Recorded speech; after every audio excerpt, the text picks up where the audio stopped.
will find myself without you, yeah.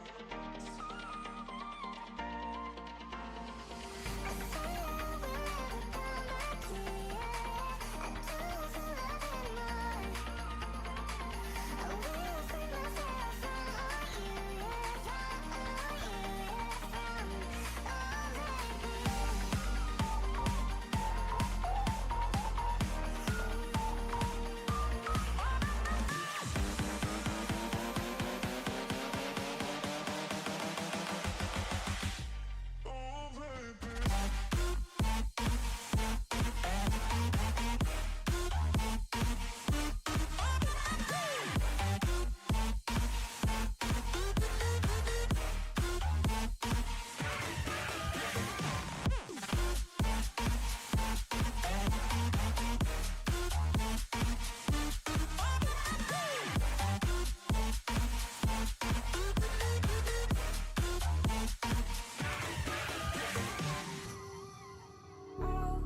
All alive.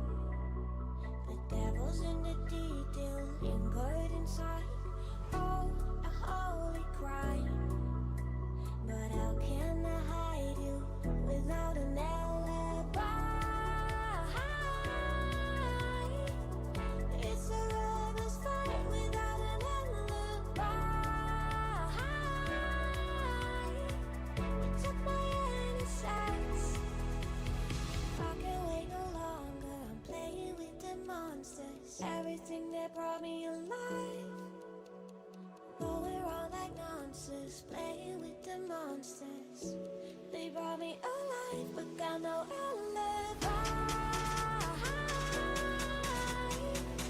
It's a lover's fight without an alibi. You took my innocence without an alibi.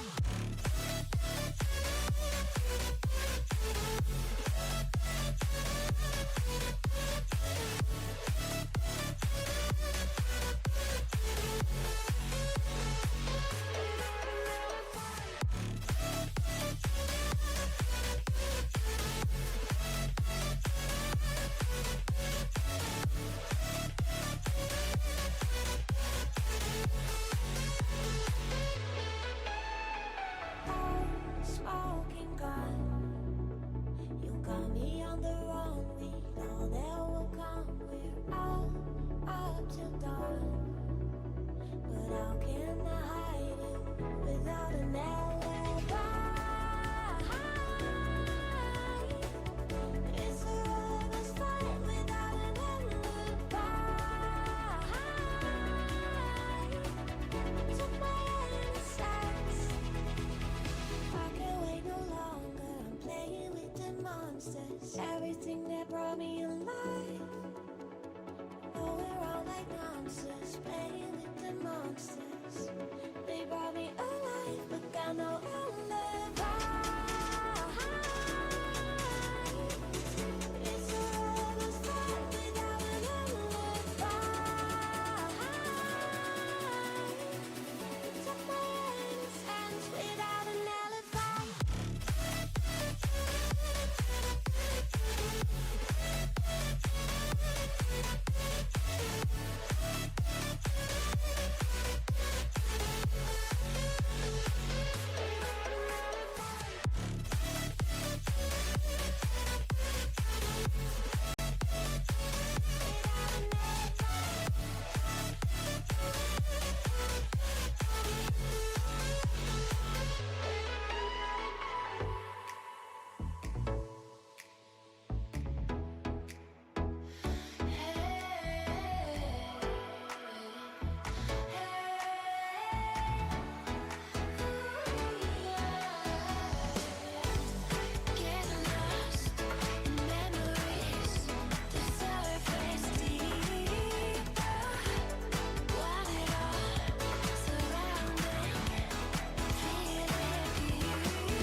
Hello!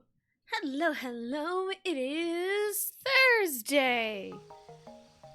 That's right, it's Thursday, which means we return to our Mario Party Gauntlet. I am excited to get back into it. I'm excited. Cause, you know, there's a lot of Mario Party to play. So, yeah. So last Mario Party stream, apparently we've gone full heal, which means we are bad guys. So that checks out for Mario Party. Let's just go ahead and depart for adventure.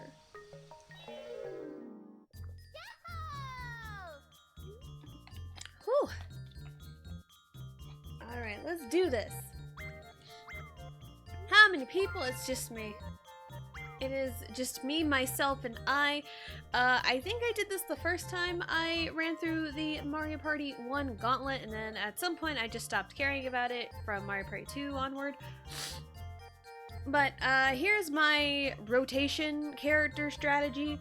The bottom two keep playing, the top two take a break, and the top two from Tuesday we're the green team. So the green team's gonna sit this one out. So that means we've got Peach, Mario, and Team Fat all on hard. And we're just gonna go to DK's Jungle Adventure because I want to try and have at least the character on their board. I don't have to play as the character, but I at least want the character on their board, so we're gonna try and do that. So 50 turns, as always, and we are ready to rock and roll. DK's Jungle Adventure. I'm gonna try and do a better job of reading things and giving lore bits. I'm gonna try and do a better job. Because I mentioned we're gonna try and just act like a clean slate. Just gonna try and do that. Welcome everybody, I'm your guide, Koopa Troopa. Here in the jungle stands mysterious ruins. Rumor has it that a great treasure is hidden here. If you look for this treasure, surely one of you will find it. But beware, there are many traps in this jungle. Whatever you do, don't step on the question mark spaces as your safety cannot be guaranteed. Now then, let's decide the turn order. It's like, oh yeah, just casually being threatened. And it's like, oh yeah, let's decide the turn order. Yeah! Oh, we're Peach. We're full heal. Oh, this is gonna be a great day. This is going to be a great day. That'll be the order. It is I. Yeah, Peachy! Let's go! The first star is all the way over there. DK's Jungle Adventure is a huge board. It is huge. And my typical strategy has worked for 20 turn boards, but for 50 turn boards I may need to break it. I think I've done it in the past before. I refuse to pay the whomp. So for 50 turns that might bite me in the ass, but who knows? Because you pay the whomp 10 coins to move, and no matter which pathway you go on, the whomp takes place of the pathway you just went on. So it's like, use that to your advantage. So, and keep that in mind, that whomp is 10 coins. Bum, bum, bum, bum, bum, bum, bum. That is one thing that I do wish the whomps did on Horrorland and Superstars is, when you pick a pathway, the whomp takes the place of that pathway, and it doesn't do that in Superstars. And there are a couple of areas where it would be beneficial for that to happen, but I digress. Shy Guy says, raise the same color flag as the Shy Guy. A is raise the white flag, B is the red flag, yes. The Shy Guy will try to trick you by raising 2 flags at once, so be careful. Mario Party 1 Shy Guy says is a lot harder than Mario Party 2, only because you don't know what the time is. So I'm gonna hold my controller sideways a little bit. With a regular N64 controller, I hold it sideways anyway for this, because I have my left thumb on the B button and my right thumb on the A button, so that way if I just see a right or left, I can go right or left. So that is my thing that I do. So let's go. I know in Superstars they kind of changed that to the shoulder buttons, which that makes a lot of sense. Because it's essentially just left and right. Left and right, left and right, left and right, rip it, boom. Shaka, laka. Hello, boo! Hello, welcome in. Hope you're having a good day. Hey. Hey. Haha. Yeah, Peachy. Let's go. Yeah, we're running full heal, which in wrestling terms, that means we are the bad guy, and we gotta do bad guy things. So, that's kind of where we're at. And... no, I refuse. I'm going to refuse for this first little bit, probably to build up some money, and then I will traverse into the world, probably. Probably, maybe, I don't know. But I do like DK's Jungle Adventure. I love the music. But Bowser, how could you? Or Mario, how could you land on the Bowser space to interrupt the music? How dare you? Coins for Bowser. Does he not have anything? Oh, he has like 2 coins. Ha ha ha ha ha. Ah ha ha ha ha. Anyway, minigame time. He gets to play Crane game.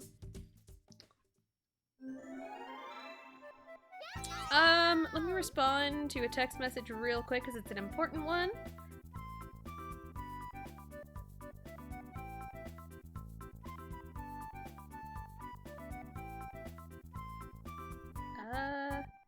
It is here.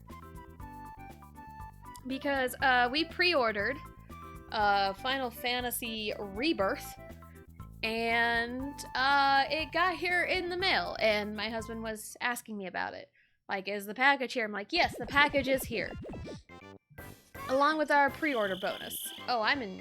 Nope, we're good. He's gonna go for the treasure chest, because a third of 26 is less than 10. So... there we go. Get your chest, Mario. Have fun. I don't dislike the board, but I don't feel like a lot goes on here. But it isn't this like the first board though? I'll give it a pass. It's the first one listed. It's a 1-star difficulty. Mario's Rainbow Castle is technically the last one listed, but is also a 1-star difficulty. But I like to start with Mario's Rainbow Castle because it's Mario. Like I think it depends on, the happening spaces that get landed on. I think that's a big part of it. And those walls only go down if you have 20 coins on you. You don't have to pay 20 coins for it, but it only goes down if you have 20 coins. Yeah, take my money. I don't care, DK. So, but yeah, DK's Jungle Adventure is a 1-star difficulty board. Because Mario Party boards are usually ranked in difficulty of out of 3 stars. Mario's Rainbow Castle is a 1-star difficulty. DK's Jungle Adventure is also a 1-star difficulty. I want to say Yoshi's Tropical Island is a 1-star? No, I think it's 2. I know Peach's Birthday Cake is a 2-star difficulty. Luigi's Engine Room, of course Luigi, right? Is a 3-star difficulty board. Which that one's one of my favorites, actually. Oh, before I forget. We're already on turn 3 and I've already forgotten. Every turn, because the settings don't carry over after every board, and that upsets me.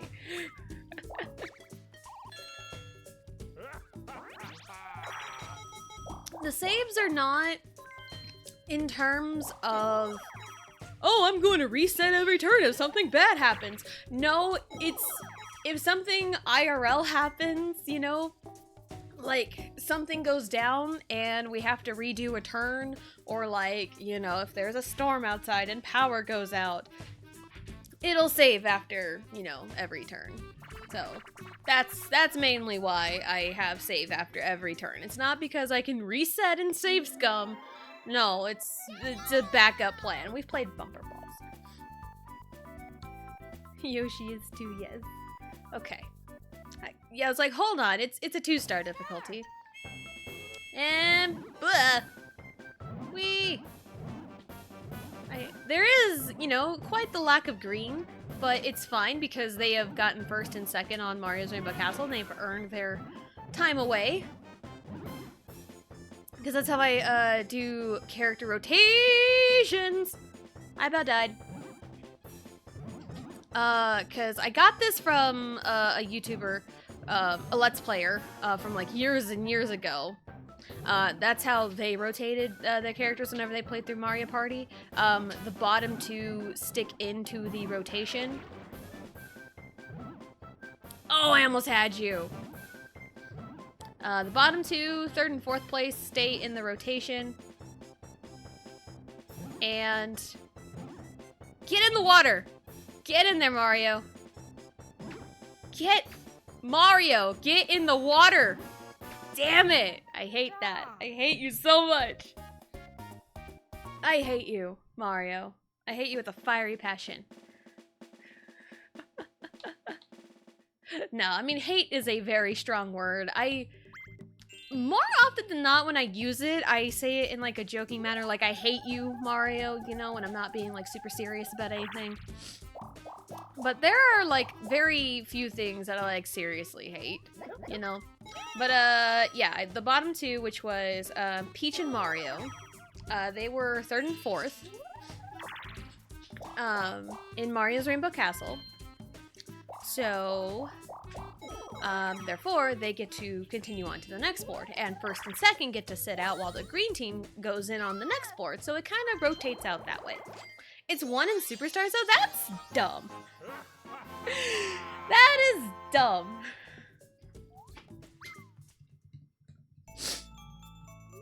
Because Yoshi's Tropical Island is kind of rough sometimes. But I mean, I don't know. They change a lot of, not like a lot of things in Superstars. They've tweaked a lot of things, and I've ranted about this before. I will probably rant about it again when we play Peach's Birthday Cake. But that's the board that they have changed the most, and I hate the changes. And I know I just said, like, oh, I always use hate in a joking manner. This is one of those instances where it's, like, kind of true. I do hate the change. Not a big fan. Not a big fan of the changes in Peach's Birthday Cake. But again, I can talk more about that later.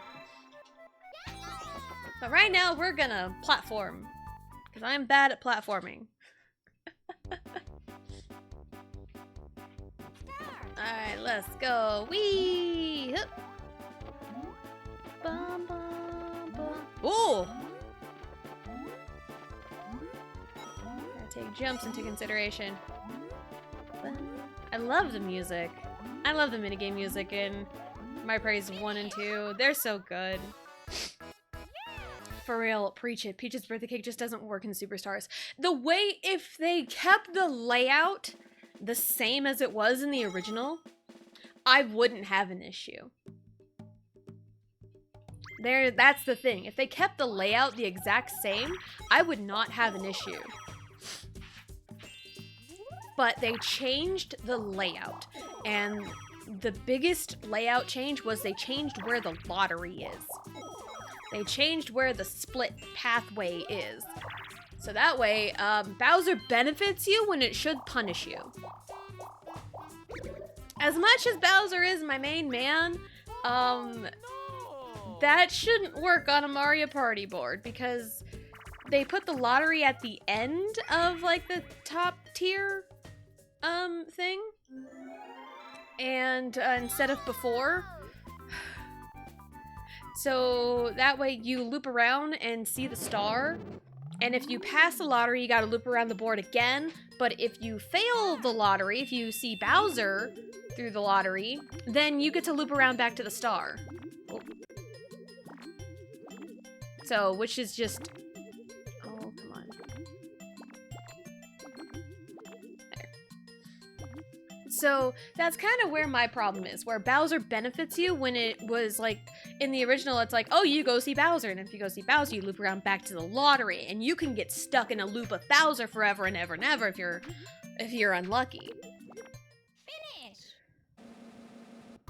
So, that's my problem with Peach's birthday cake, because, like, Bowser's just an easy ticket back to the star, and that's just rude to me. Anyway, all items are so rare on that board, so Bowser, ironically, one of your only sources of items with the curse block. I mean, there's that, and I know in the original Mario Party, there were no items. I mean, yeah, there were items, but... I'll take the red space, it's fine. Just, oh, the star's right here anyway, that's cool. I wasn't paying attention, you know, not paying attention benefited me.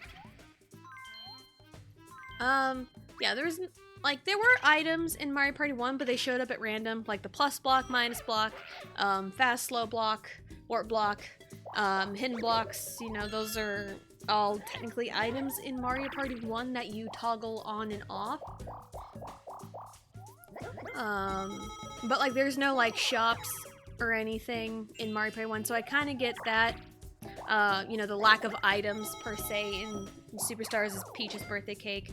But like my biggest problem again is they changed the layout so drastically on that board, and it's not good. It is not good. So anyway, bobsled run. Let's go. I managed to crush it the first time. Why am I not doing well the second time? Or the third time, because we've played this twice already.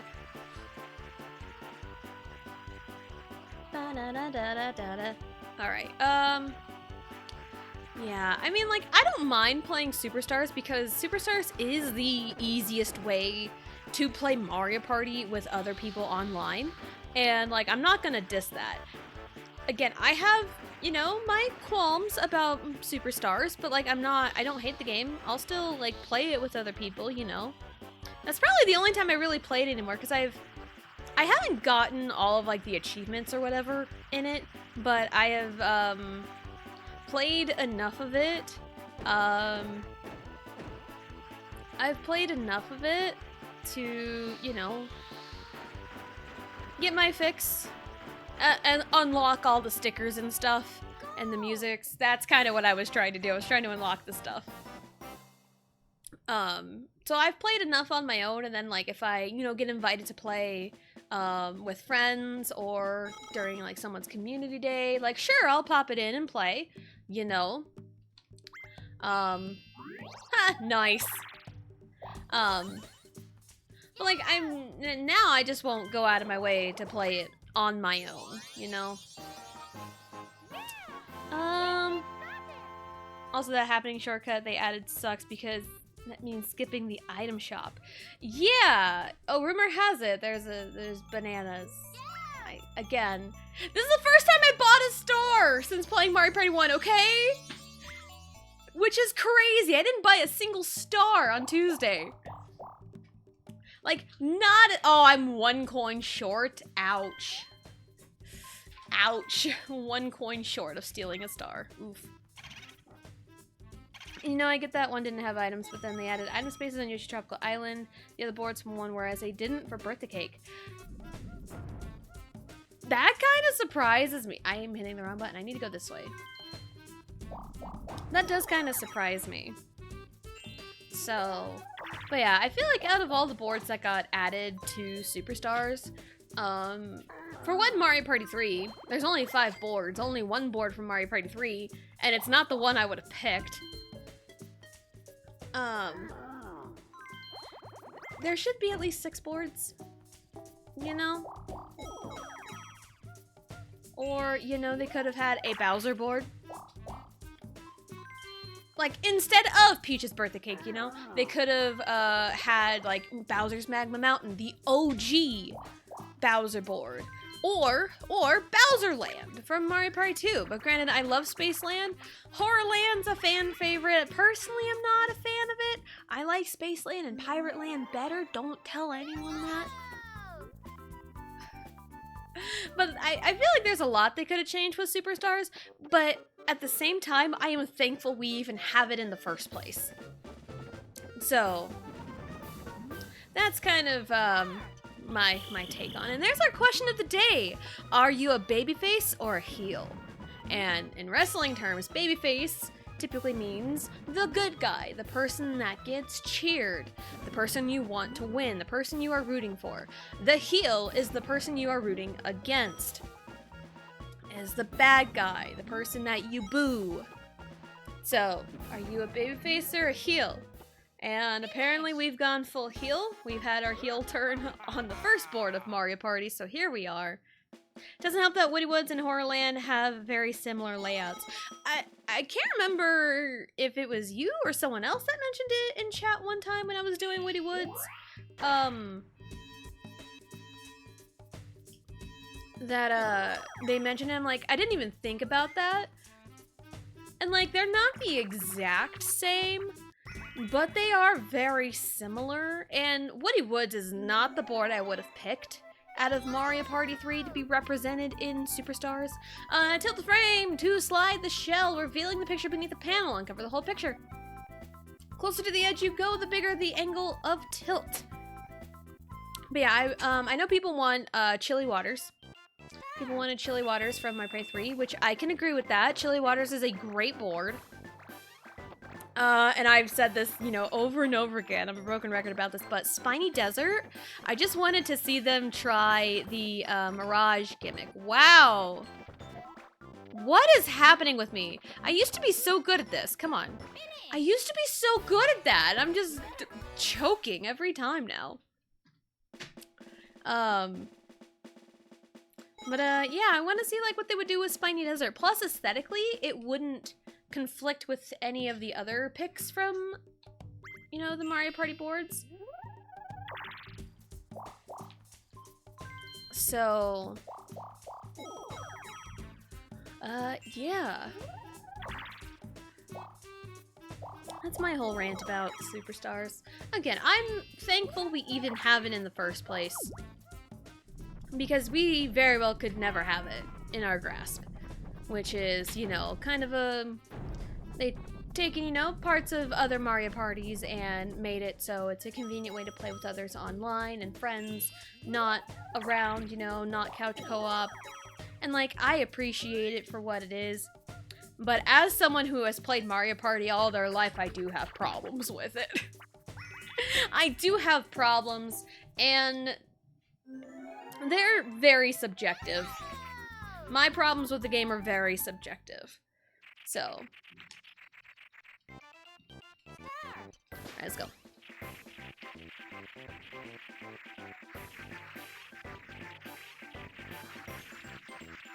Alright, oh, the arrow's pointing this way. Ah! Found it. Yay! Finish!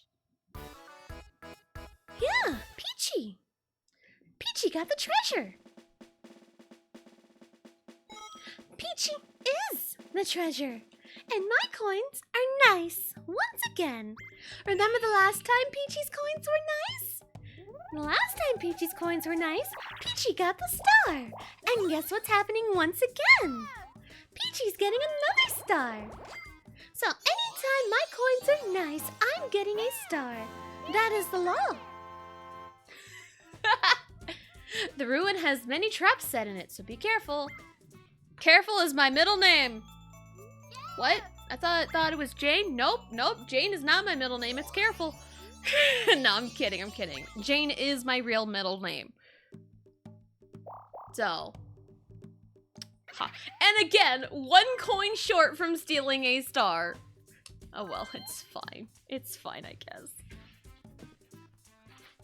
Have you seen the mod of Superstars that has Luigi's engine room? No, I have not. Oh Oh, now I got enough. Can I go backwards? But reverse mushrooms don't exist yet. They didn't exist till Mario Party 3. Oh, that would have been such a good case for it. My coins are nice! Oh, they were for a second. But I'd be down to see Luigi's Engine Room. I love Luigi's Engine Room. It's one of my favorites. Like, I don't know if all time, that would be, maybe that'd be a fun stream one day. It's just to do a whole freaking tier list of every single board in Mario Party and rank them. That'd be an idea. That's an idea for, maybe we can do that after the gauntlet. Because I'm essentially going to do 1 through 8 with an attempt at 5 because my disc is not the greatest. And we've learned the first time we attempted it. So, modded it over Woody Woods. Gotcha.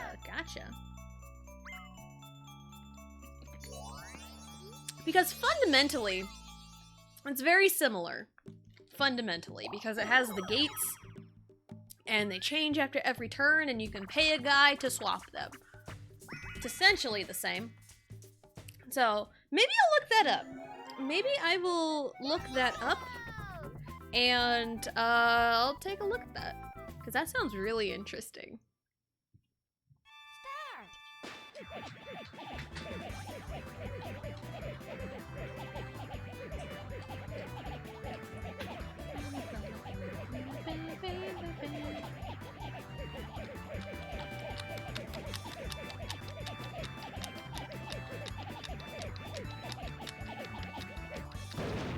Tempo of the song never fails me.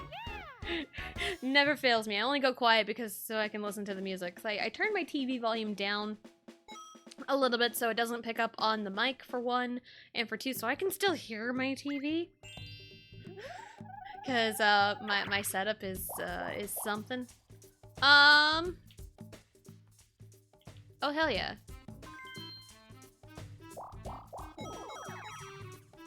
Bum bum bum bum bum bum bum bum bum bum bum bum.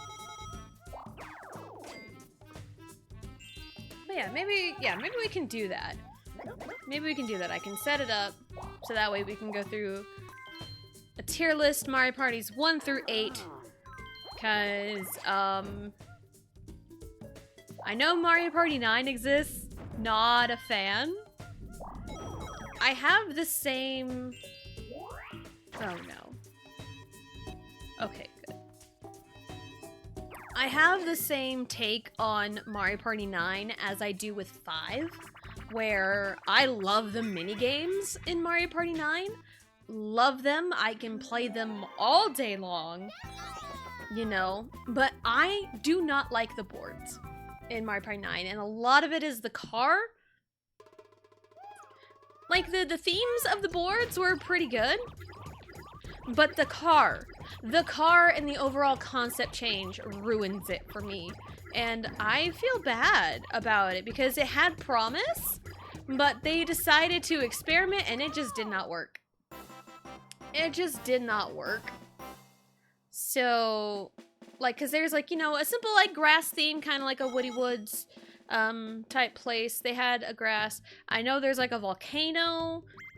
I know there is a Boo Haunted Mansion, which that one's probably my favorite, let's be real. Of course I roll a 3, right? Is there anyone?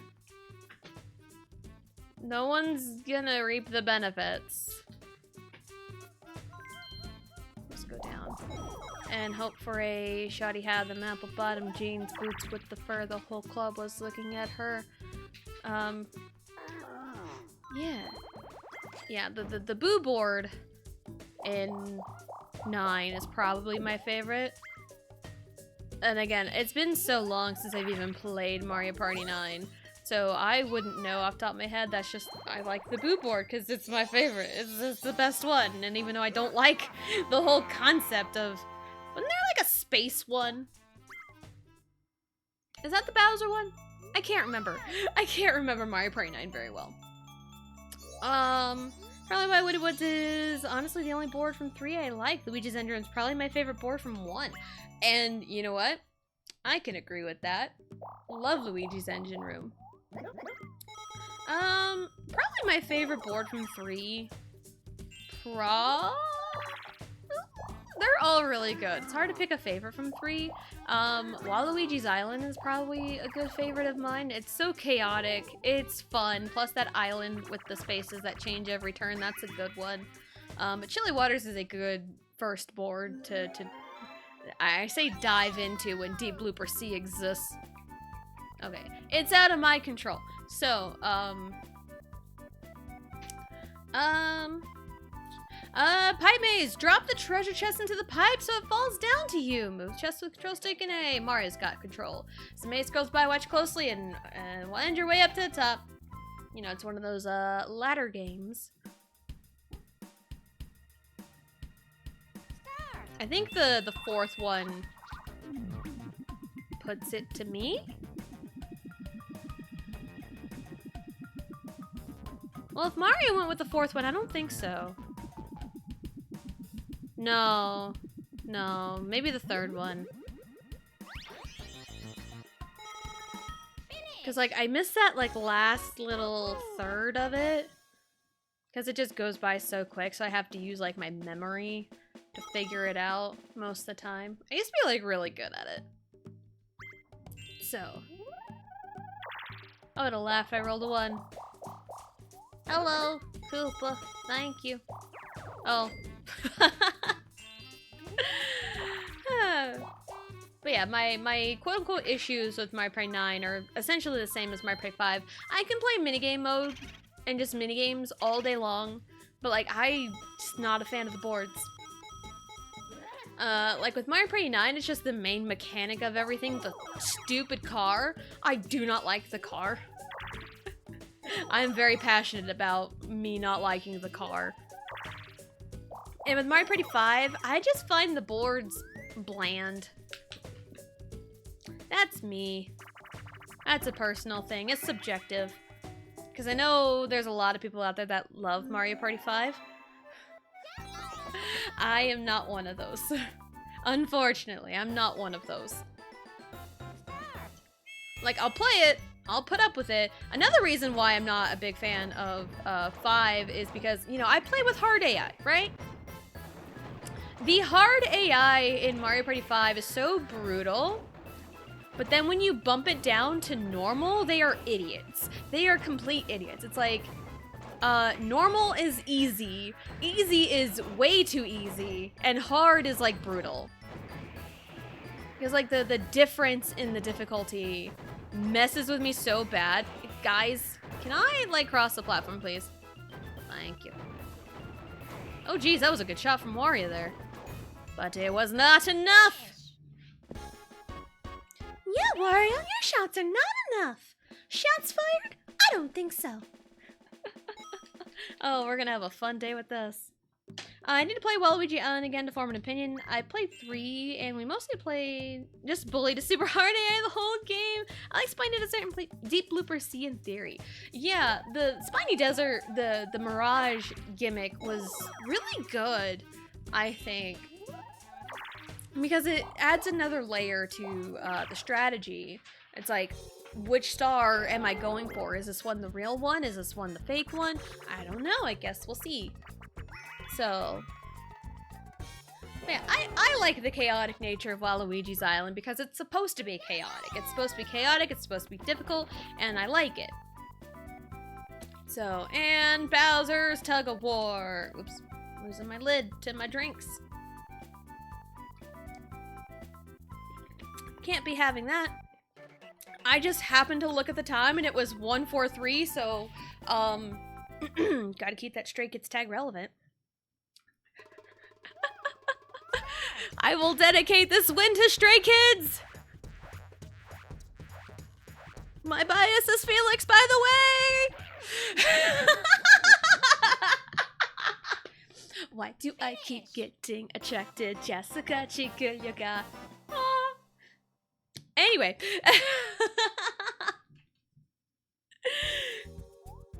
I just so happened to look at the time and it was 1:43. Anyway. When I play Waluigi N, I just like to go in a circle because nonsense. Oh my god, yes. Absolutely. Sometimes I just like to stay in that one island where the spaces change every turn. Because you never know what you're gonna get. If I'm just messing around, that's where I like to be. And like the circle in the middle with the bomb. That's the reason why I like having Bowser phones on that board, because the insurance. If you lose your money, if you lose all your coins from that, you can tank the minigame and call Bowser. It's like, hey, Bowser, I'm going to file a claim. I lost all my money in an explosion. And Bowser's like, don't worry, I got you. He's gonna hand over however much he can. So...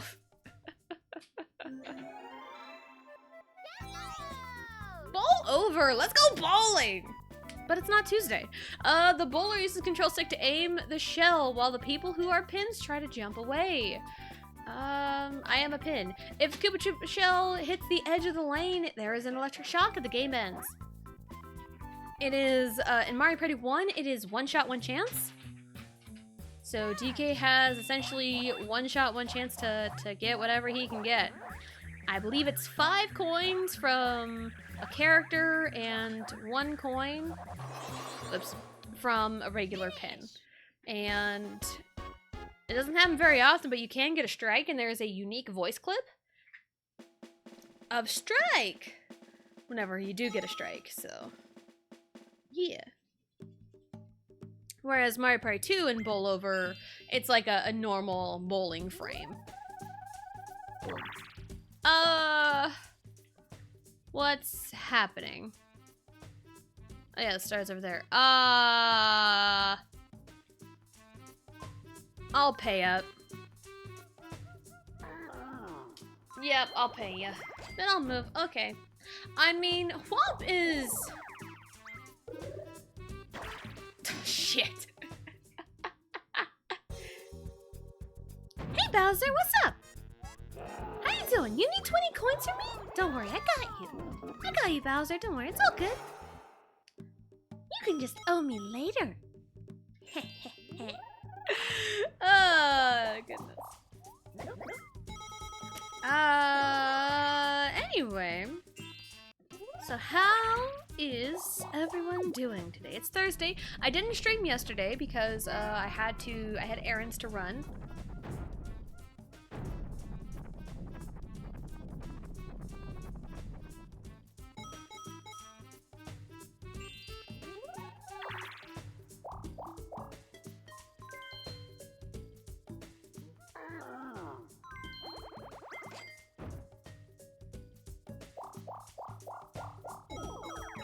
Sorry about that.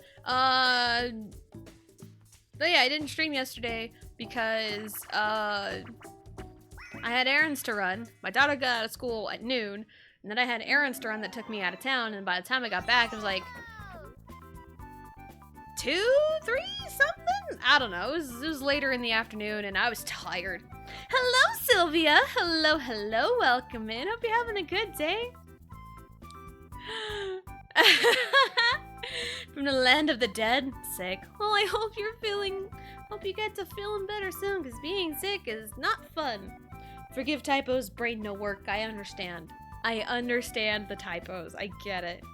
Came so quickly you didn't even give him a tip with his fee? Wow, Tessa. I know. I know. Keep away. Open the door without letting the Spike Koopas get the key. If they do, the game ends. Press B to pass the key. I have the key. I have the key to everything. It gets easier to pass your teammates as Spike Koopas approach. I like the heel that I am. And heel meaning bad guy. Alright, see this key? It's mine. I am going to take it all the way by myself because I don't need any help from you losers. Nuh-uh, I don't need any help from you guys. I did it all on my own. Peachy. See? All on my own. All on my own. I don't need nobody's help. Nuh-uh. No one's help. No one's allowed to help. Anyway. We're going this way. Thought I landed on chance time for a second, but it's fine. It's fine, everything's good. I was also working on Xenoblade 2 costume changes. And so many lines. There's so many lines. What have I done? So that was tiring, and I got to a good stopping point with that. Because I'm ready to, like, color it. And my oldest had parent-teacher conferences at 6:30 last night. And I was pushing it real close with getting to a good stopping point. So I got to the stopping point, had to like hurry and get ready, get the kiddos ready. And then we weren't sure if my husband was gonna get home in time from work.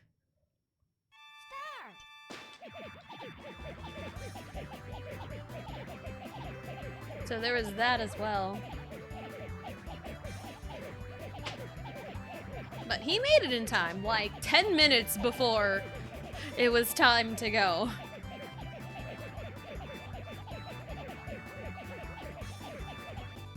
So, yeah.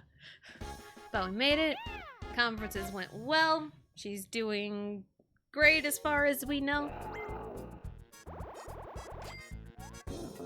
So that's a load off, and now she's got no school for the rest of the week, so hence why we started at 1 p.m. And we'll start again at 1 p.m. tomorrow. So there you go.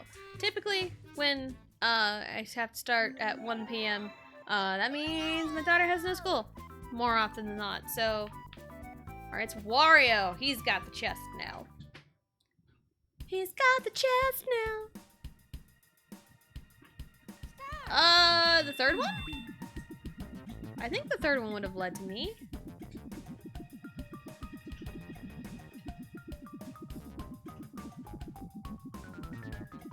Yes, the third one would have led to me. Is 1 p.m. like nap time or something? The reason for like 1 p.m. start times when my oldest is home is because of lunch. Because if I'm by myself, essentially, because Riley eats lunch a little earlier than I eat lunch at about 11 typically, or like I think about lunch at 11:30. And then my daughter's usually at school, so she eats lunch there. And so if she's home, I will cook lunch for the both of us, and that does take a little bit longer, and just used to eating at noon for the both of us, so that's kind of why. And plus, you know, it just takes a little bit longer to cook lunch for two people as for one person. Because if it's just me, I can just cook a few mozzarella sticks, or I can just pop in like an Easy Mac, throw it in the microwave. But like when my oldest daughter is home, I just cook a box of mac and cheese, which is enough to feed the both of us. Because, I mean, I could cook a box of mac and cheese for just me. I've done it before when I was younger. But I can't eat that much anymore. I cannot eat that much anymore. So that's kind of what I do if I need to feed the both of us. So, yeah. And that way, Riley's schedule still stays intact. Although Tato time does kind of get shifted back to like 2:30. But it's fine. She still gets her Tatos at the end of the day. And everything is all hunky-dory. Oh, please, please, please, please, please. Ah! No, no, no, no, no, don't touch the ground. Jump! Ah! No, don't take my finances. I need my finances. Please. Please. No, no, no, jump! Wow. You what, take 10 coins from me? Oh man, my coins are nice. My coins are nice. I don't know what I'm gonna do with that information, but 10 coins. Coins are nice again. I'm not within 10 to a star. I'm just not, so it's not gonna happen. but I do need to go by Bowser for the next star. Oh, he's the- oh, that's just mean. Wario, come on. Come on, Wario.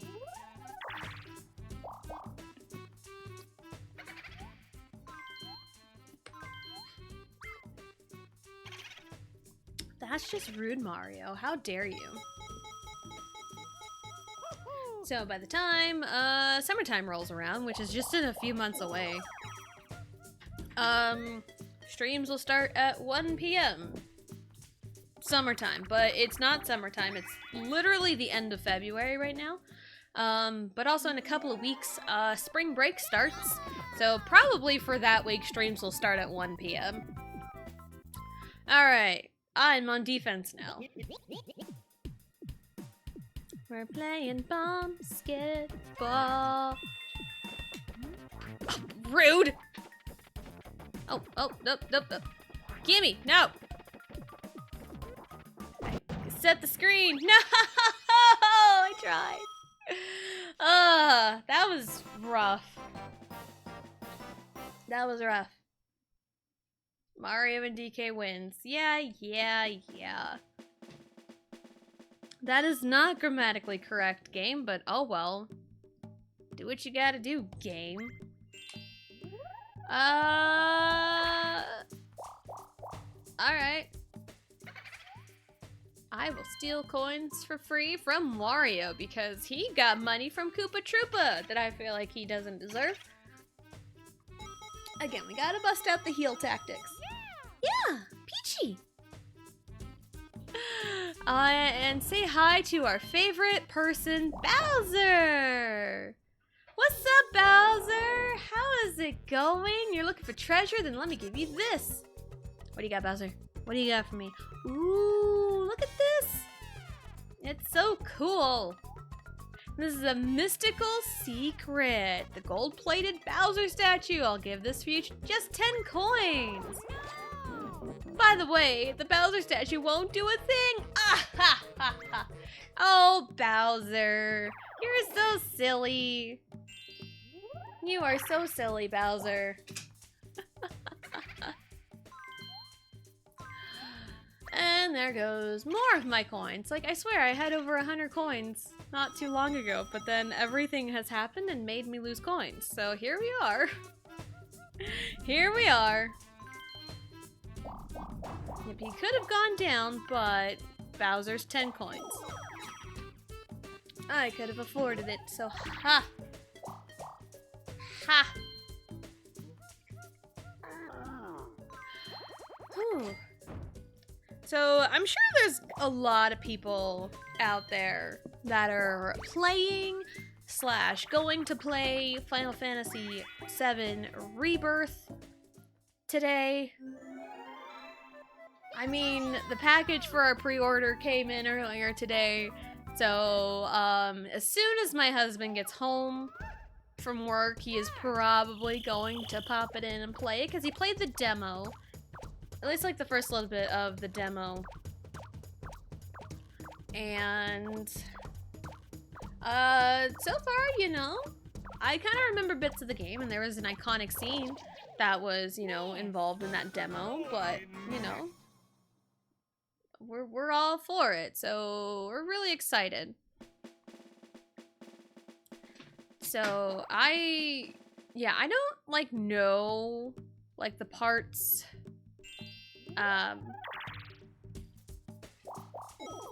like the parts that would indicate how far into the story, like the original story of Final Fantasy is, because the original was ported to the Switch. You know, you can play the original, and there's like controls and stuff, of course, right?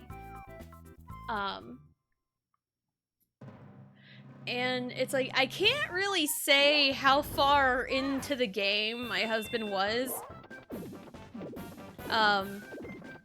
before, you know, he like stopped playing, because he played the original for a bit. He didn't beat it or anything.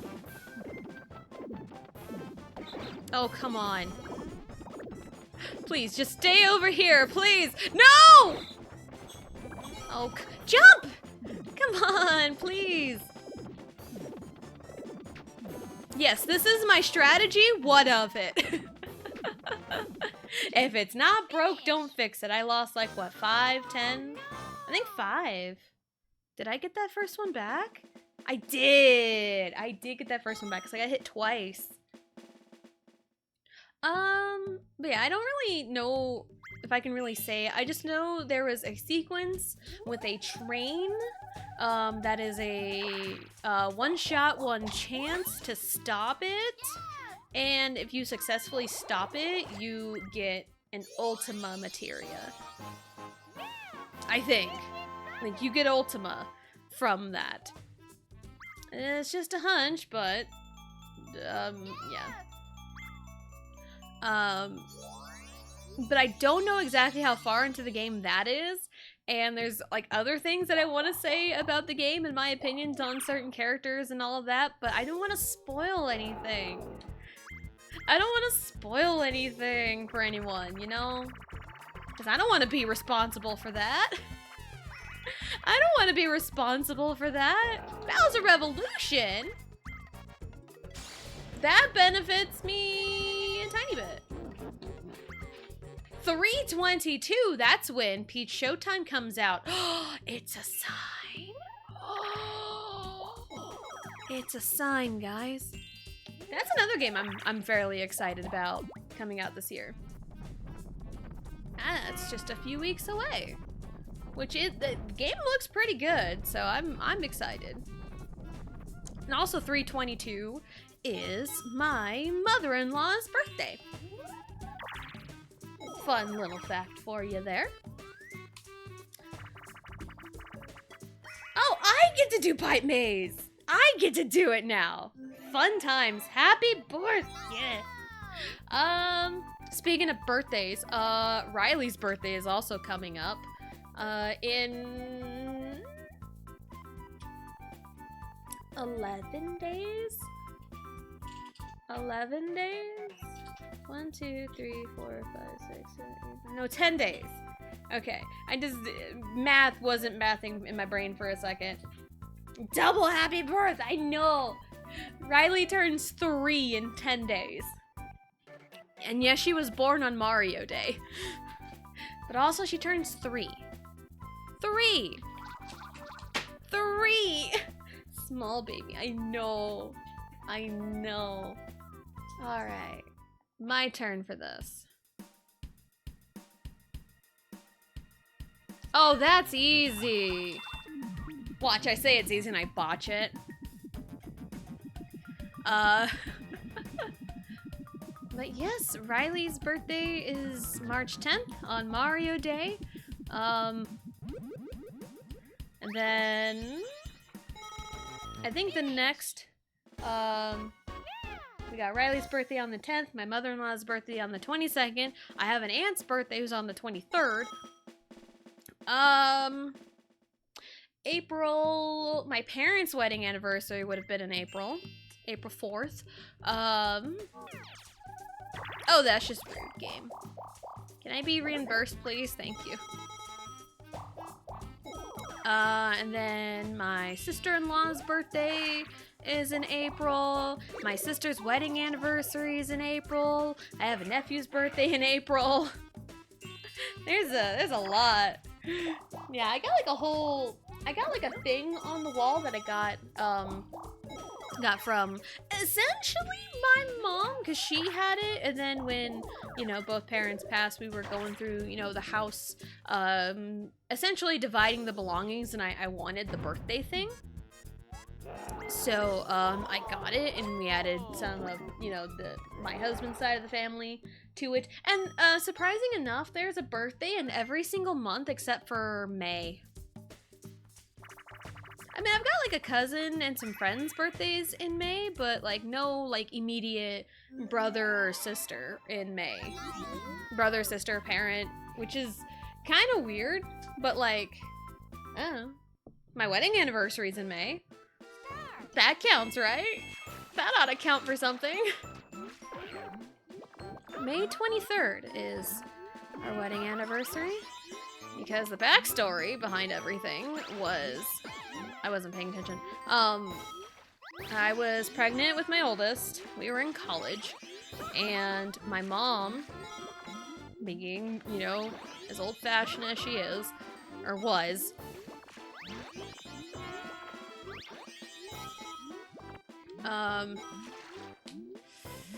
she wanted me and my husband to be married before the baby was born. And oh, I have it now.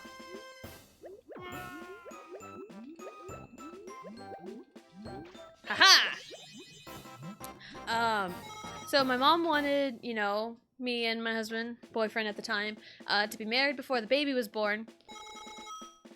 And that's kind of what we did. We had a choir concert April 30th.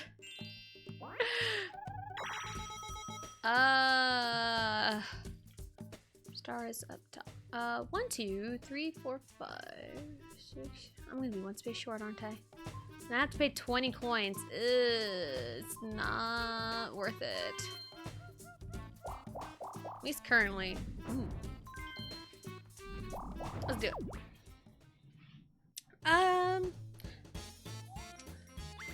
Alright, chance time.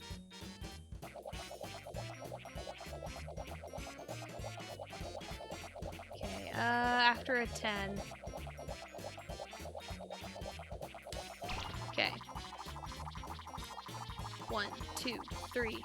1, 2, 3. 1, 2, 3. Give me your star! Does Mario have a star? He does! Let's go! Anyway, going back to my story. There was a choir concert. I was like 7.5 months pregnant at the time of this choir concert. It was Pop's concert, which we sang a whole bunch of pop songs. It was fun and all that good stuff. So it was choir concert. My parents came out and watched it. My husband's parents came out and watched us perform.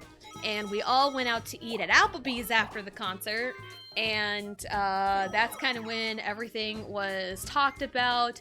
My mom said, I want them married before the baby's here, just so, you know, no complications or whatever, even though there's really not any. In this day and age anyway. So, and then they're like, alright, baby's due in June. I believe the due date was June 22nd, so I had my daughter 1 week early.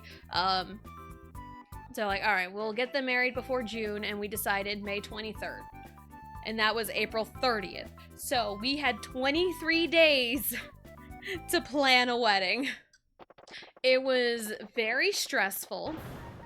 It was very difficult.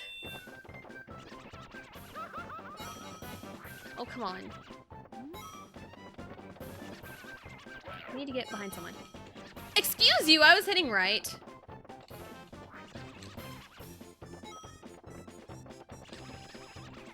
Alright, come on.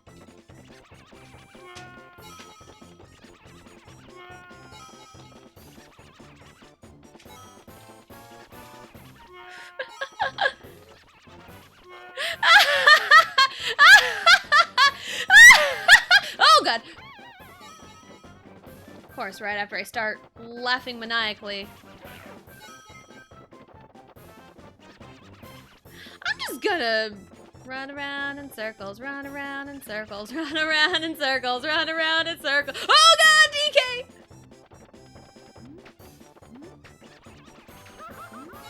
Just gonna avoid everyone and everything. Goodbye!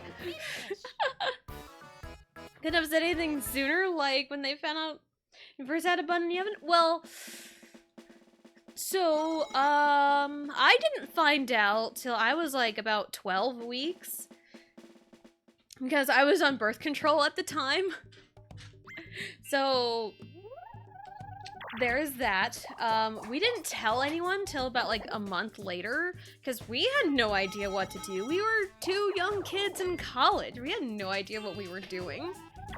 So we told everyone. I didn't see a doctor about the pregnancy until like February, when the baby was due in June. So there's that. So yeah. there was a lot of stuff, but it was stressful 23 days. I thought I was gonna go into labor at some point during the wedding planning and then it would have all been for nothing. But we got married May 23rd. Everything was fine. Then less than a month later, I had the baby, and then here we are. Maybe they could have said something when you told them, or a week after, so you had more time. Maybe. And we'd only been together for not even a year at that point. Oh god, my headphone cord is caught on my watch.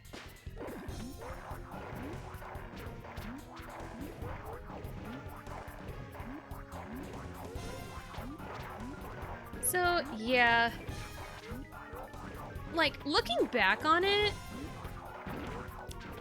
like, we probably wouldn't have gotten married at any other time, you know, other than, like, kind of being forced into it, quote unquote.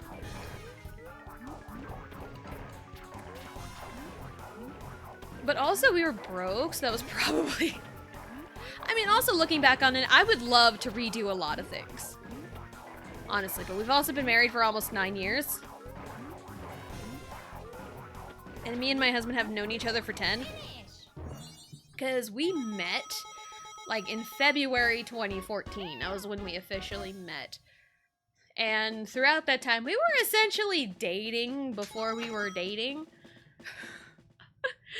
So we got pretty close kind of early on in our friendship.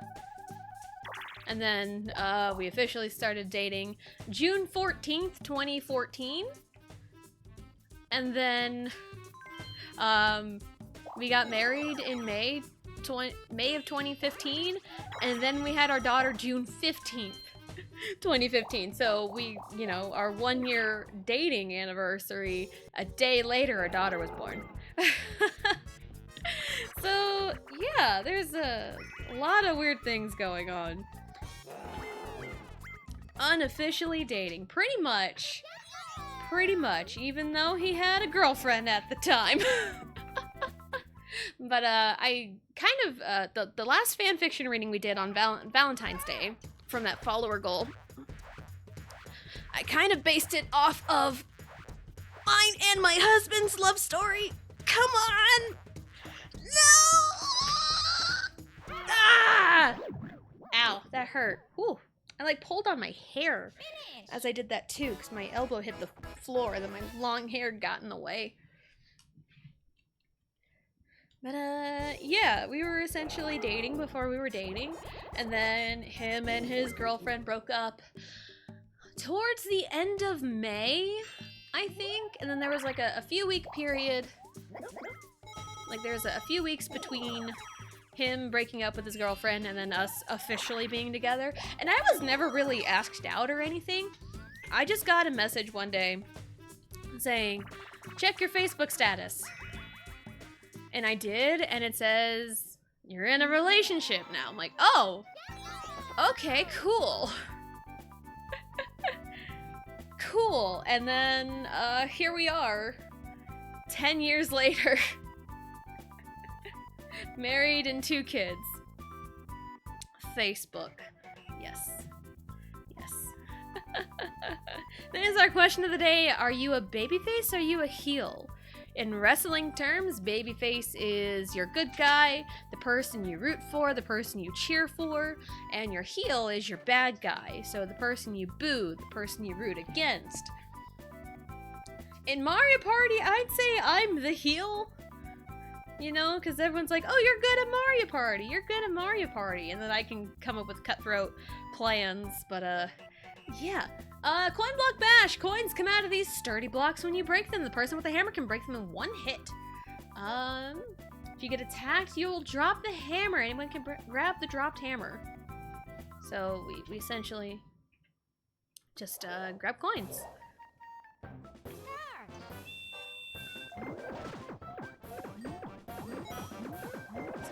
Yeah, there's some lore and backstory on mine and Vegito's history. Give me money. I'll take all of it. Give me money. So yeah, we met. I believe it was during a basketball game because I was on a dance team, in that first year of college, and he was in the pep band. And dance team was stationed in front of the pep band, so we danced while they played music, which was kind of cool. I loved it. Ah, I knew that was gonna happen. I knew that was gonna happen. Oh well, it's fine. So dance team was stationed in front of the pep band, which looked really cool. And like, you know, kind of between songs, you know, everyone's like talking and hanging out, kind of paying attention to the game. And there was one of my friends on dance team was talking to some of her friends in the pep band, and she was pouting, and I had the urge to come up behind her, and I kind of heard a little bit of their conversation, and I put my head on her shoulder and I pouted too, and then I was told my pout was better. And then the person sitting next to the gal's friend was my husband. Was my now husband.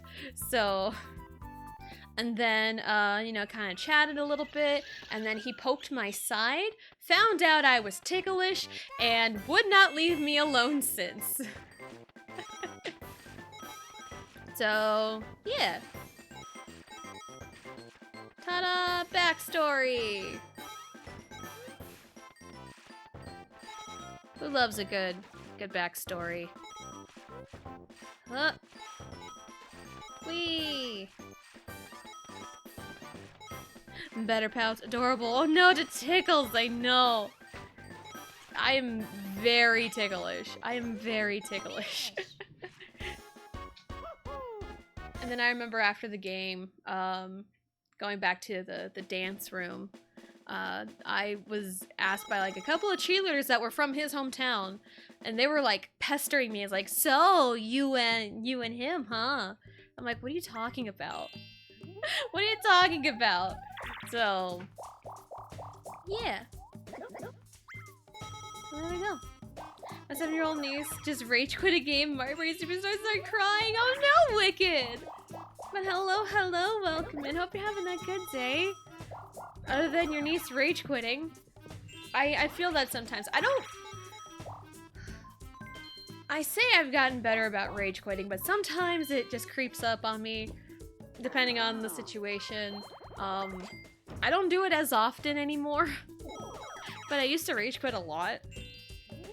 But I've gotten better, and I still need to get better. And a lot of it is just I get in my own head about things. Because upcoming event throughout the month of March over on Ultramelon's channel, they are doing a March Melon Madness, which is a preliminary round every Sunday, 1v1 Ocarina of Time races, and they are raced to the Master Sword. And my race is not till March 24th. One shot, one kill! Not one shot, one kill, but I got him on the first shot. Oh, I'm 3 for 3. Let's make it 4 for 4. Yeah. 5 for 5. Or is that too greedy? I haven't even fired yet. Can I, like, fire my cannon, please? Oh, I'm 4 for 5. Well, my batting average. Damn. Anyway, the 1v1 Ocarina of Time races, mine's on March 24th, and then on March 31st, the second round of Mario 64, race to the second Bowser fight, so essentially 30 stars. I can't fire my cannon worth shit. And then, I want to say immediately after that will be the finals, whatever the finals will be. And that'll determine the winner of March Melon Madness. You know, the winner, just, you know, pride, bragging rights, you know, the like. And there's also a people's pick thing, to where you can vote on who you think will be, you know, the people's pick. You know, who you think will do the best, who's your favorite, who you think will be the funniest, you know, the funnest, whatever. So yeah, it'll be really fun. And while I was practicing for it, my last practice run, I felt like I did horrible at it, but I also PB'd. So there's that. So it's all in your head. It's all in your head. Even though if you feel like you do the worst, something good can come of it. So there you go. Have you ever rage quit playing with other people or only against computers? Only against computers. Cause when I was younger, all I had was myself. So there you go. Cause I was a lonely child. I was a lonely child.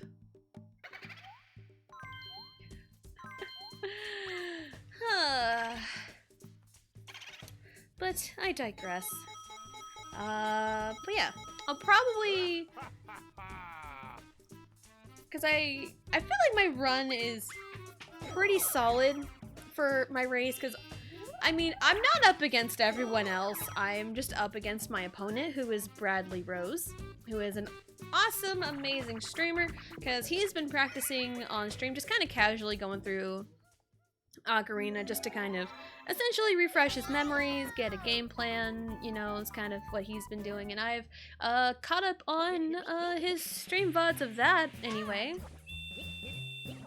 So, which, I mean, he streams late at night, at least in my time anyway, because I am in the Central Time Zone, and he is over in the Pacific Time Zone. Ha! Over in the Pacific Time Zone, so he streams pretty late for me, but at least in the mornings I'll catch the VOD. So, and I'm getting excited about the races, so I'm not too worried about like religiously practicing, because the first race is this Sunday, featuring Retro Jenny, who is another really cool streamer, and Matt of Ultramelon. I need to go this way. So I'm excited for it to get started, and me and Bradley have an advantage, like a slight advantage. No, because I'd be paying out 10 coins just to possibly lose them and possibly gain them back. I don't know, because I don't want to do a one-player minigame right now.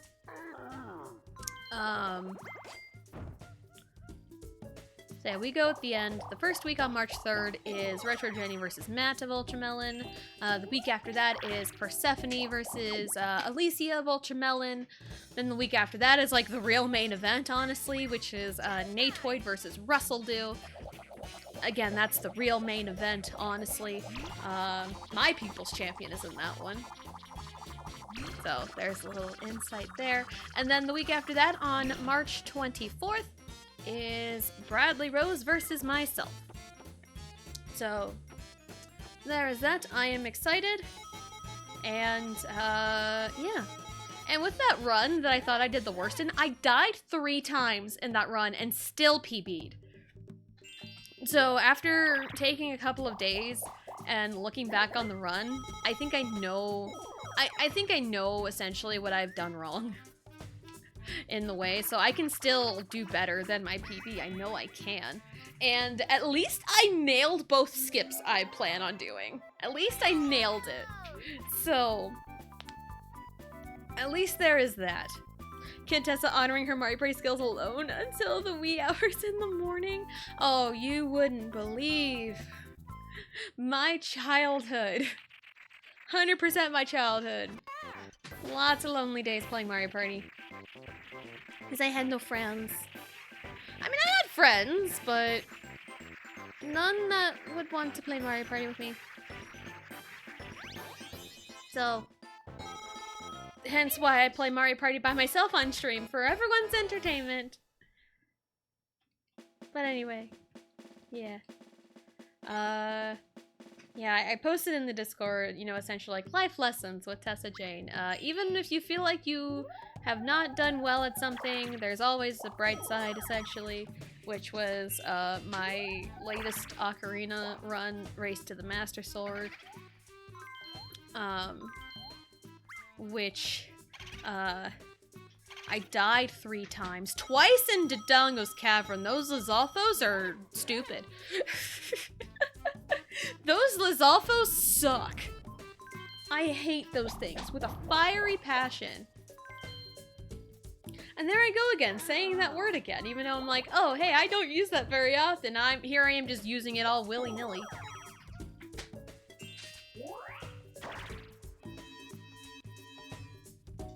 Okay.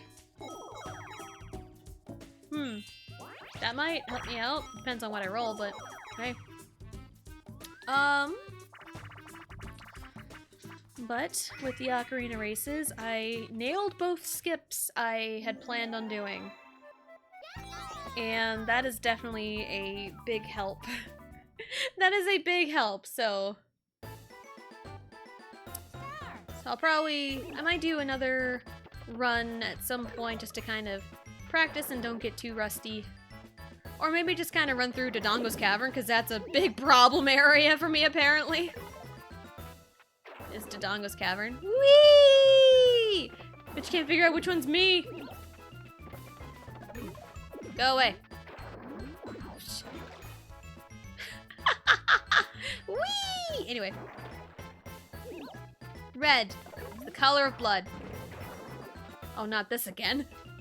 Not this again! Blue. It's the color of the ocean. Where you will be drowned. Goodbye, Mario. Whee! You spin me right round, baby, right round, like a record, baby, right round, round, round.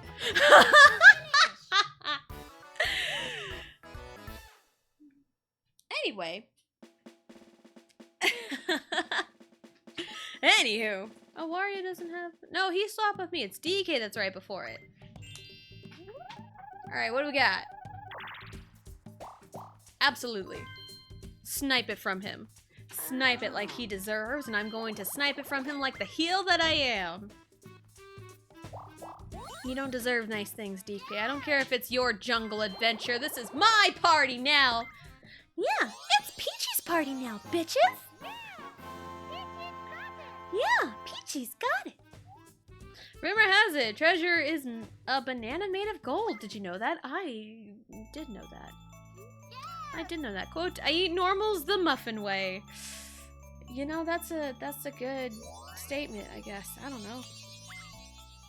What is a normals and how do you eat it?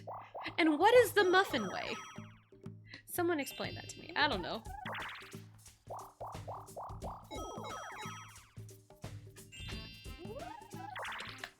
Ain't muffin wrong with that. Yeah. I think after this minigame, what turn are we on? 28. I think we can take it to turn 30 and then take our break. I think we can do that. So not next turn, but the turn after that we'll take a break. Again, I like going first in cases like this so I can just relax and start it and not just spam the start button. It's great. Coin block blitz! When you hit the blocks, coins come out. Jump to hit the blocks, and you can take as many coins as you can. The number of coins is different for each block. Hit as many blocks as you can within the time limit. Yeah! Alright. Let's go. Coin block blitz! Coin block blitz! Oh! No, Mario! Leave me alone! No, this is mine. Mine! No! Rude. That was rude. I don't even know how much I got anyway. 7? I only got 7 from that! Rude. Rude. Alright. Bam. Great turn. Great turn. Great use of a dice block. And DK gets an 8. That is so rude. That is awfully rude of him. Alright. So you're gonna steal from me? You're gonna steal from me? Oh, also, the elephant in the room. There are 2 boos on this board. Forgot to mention that. Whereas in most often. Yeah, there are 2 boos on this board. Anyway. Tipsy Turning. Can I win this one this time? Please? Pretty please? With sugar on top? Because I have not done well. I have not done well. Can I please do well? Please, I am asking the Mario Party gods. Please help me win this minigame. Pretty please. With the sugar on top. Thank you. Thank you. Thank you. You just gotta ask the Mario Party gods pretty please, and I guess they'll get it taken care of for you. And 42 is the answer to everything. Alright, so we're going to take our break. We are going to get up, stretch, go to the bathroom, grab a snack, do whatever it is you need to do, and we'll be right back.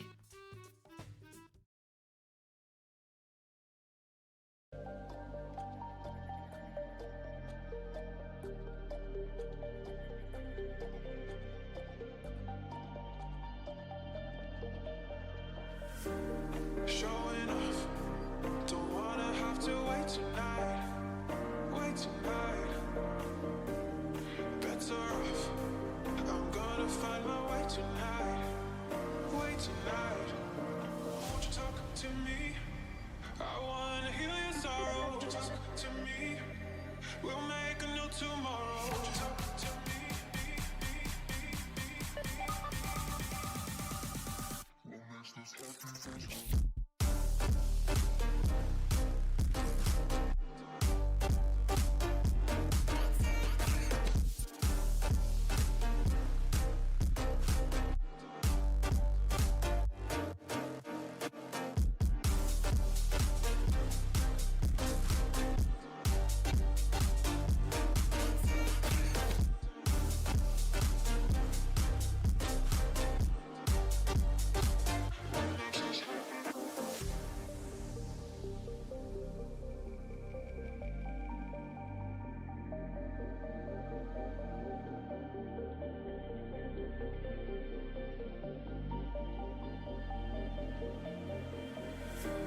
Showing off, don't wanna have to wait tonight.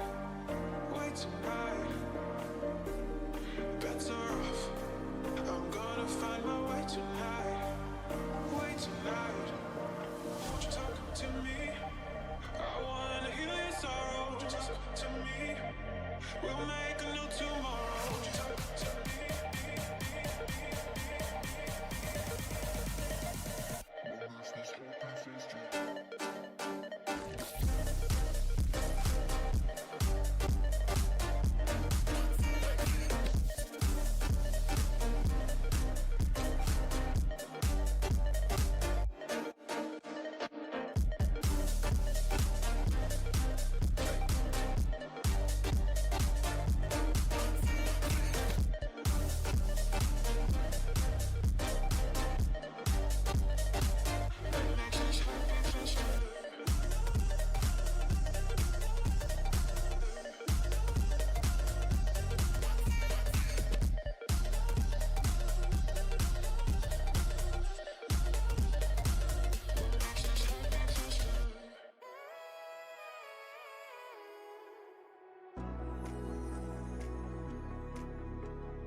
You are what I waited for.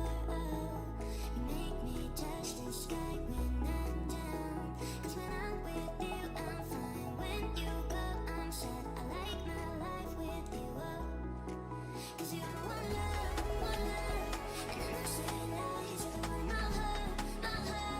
You make me feel alive. I feel crazy when you make me smile, smile. I feel like I can't lie.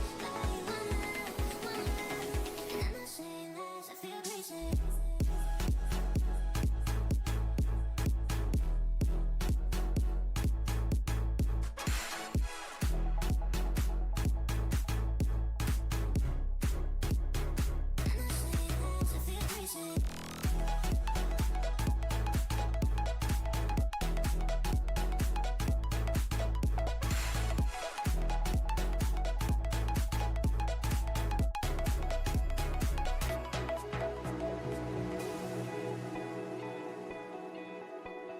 You are what I waited for. You make me touch the sky when I'm down. 'Cause when I'm with you, I'm fine. When you go, I'm sad. I like my life with you. 'Cause you're one love, and I'm not saying lies. You're the one in my heart, my heart. You make me feel alive. I feel crazy, make me smile, smile. Feel like I can't fly, fly. One love, and I'm not saying lies. I feel crazy.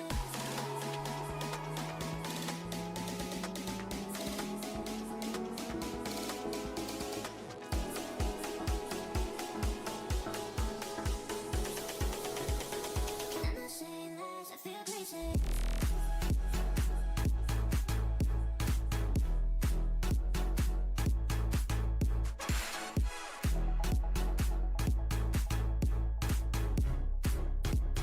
I'm not saying lies. I feel crazy. I'm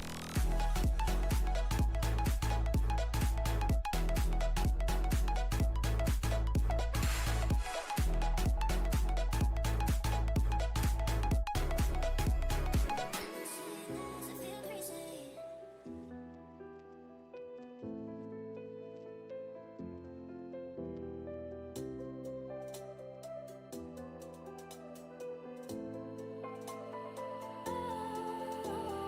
I was wrong to say I wouldn't change a thing. 'Cause in the story of our lives, the best of times through color glass, time rolls on enough to let me move on past. But every little now and then it creeps on back to shade my smile.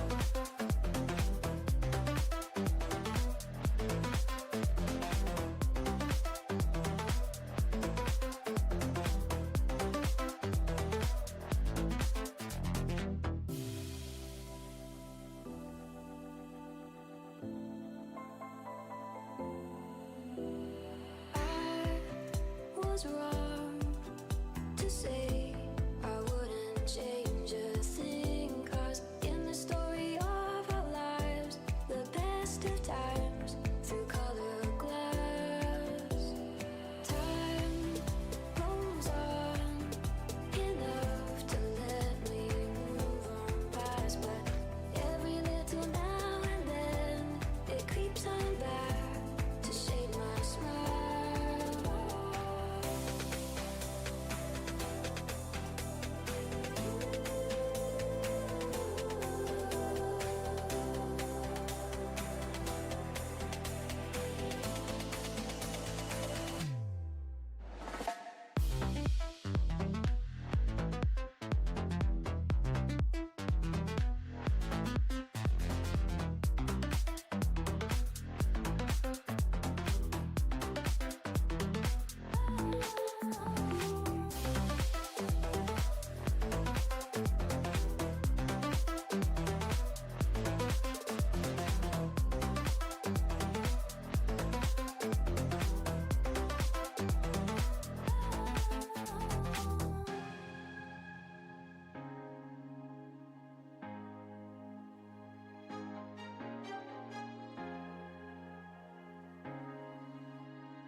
Some days there's no one else who loves me like you used to. Some days I'm not myself. There's no one I can turn to. And I know all the feelings that we shared are in the past. And I know your relationships are never meant to last.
used to. Some days I'm not myself, there's no one I can turn to. And I know all the feelings that we shared are in the past. And I know your relationships are never meant to last. It might take some time, but I'll be alright. I'm moving on, I'm moving on. I know times are tough, but I've had enough. I'm moving on, I'm moving on.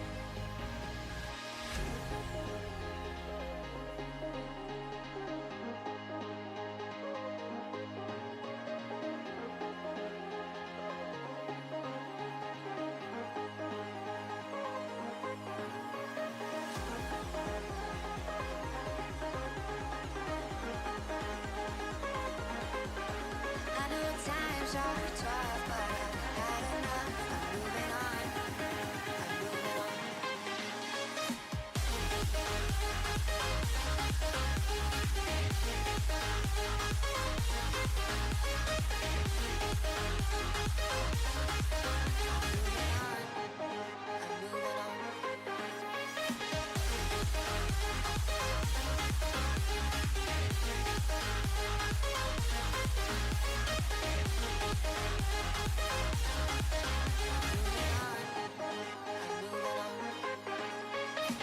Talking to myself and I can't focus. Yeah, I'm broken. The door is closing. Wanna be a part of something more than this. I've lost control of it. Oh, seeing the stars reminds me of you. Oh, oh, oh.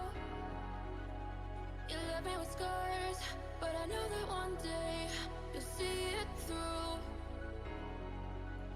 You'll see it through. You'll see it through. Eh. You'll see it through. You'll see it through. We're gonna live forever, forever. The afterlife. We're gonna live forever, forever. The afterlife.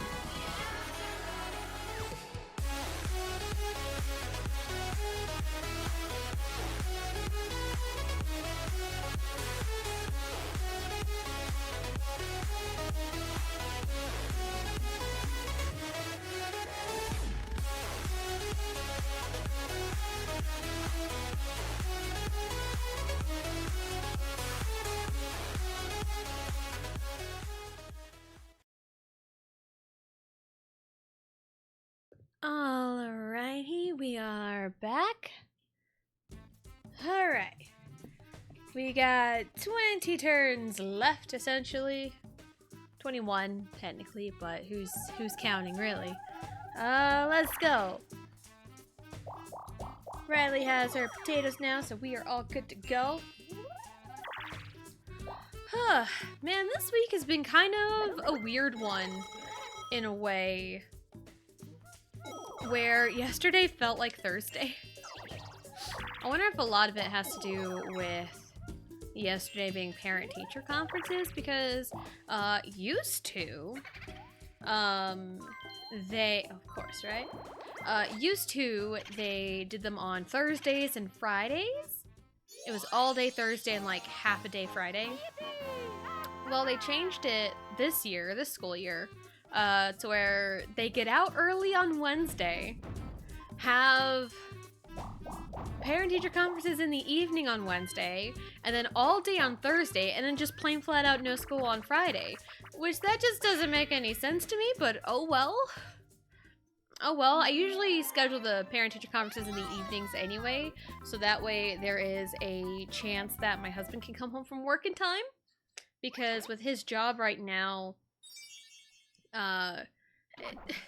it varies when he gets home. I wasn't paying attention to which one the chest went in, so I'm just gonna pick one and watch it. I mean, I'm not the one doing it, but I don't know, it's the thought that counts, right? Yeah, he typically goes in about 7, anywhere between 7 and 7:30. And he can be home anywhere between 5 and 7. It depends on where they have him going because he drives truck for a local concrete company. Well, they're not local anymore. They got bought out by a big corporation, but still, he works for concrete stuff, and they have him going many different places. I say many different places, but like, really 2. But I don't want to give away too much. But like, depends on where he goes and what they've got him doing and where they got him going. It depends on all of that when he gets home. So he was lucky enough to come back, to get back home, just in time for parent-teacher conferences last night. Like, yeah, he was cutting it close. Hey, I'm open! DK, hey, bitch, I'm open. I'm open over here. I want to be in the spotlight. Give me the spotlight. I want to be the spotlight. I am the spotlight, bitches! Finish! Anyway. We did it. Hooray. We did it. We teamworked. We did the teamwork. Now it's time to go back at each other's throats. Anyway. So yeah. So those are fun evenings.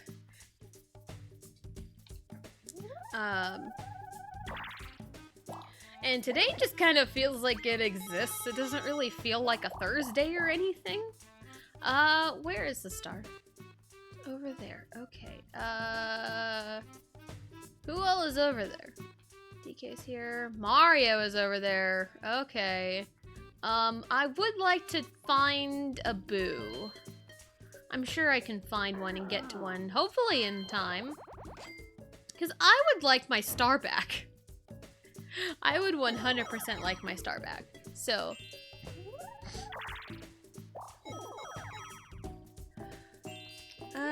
So yeah. So my husband's work schedule is fairly inconsistent. Only because it depends on where they got him going and it varies from day to day. So, at least my schedule is somewhat consistent, depending on if I have both kiddos at home or not. So, that's kind of the thing.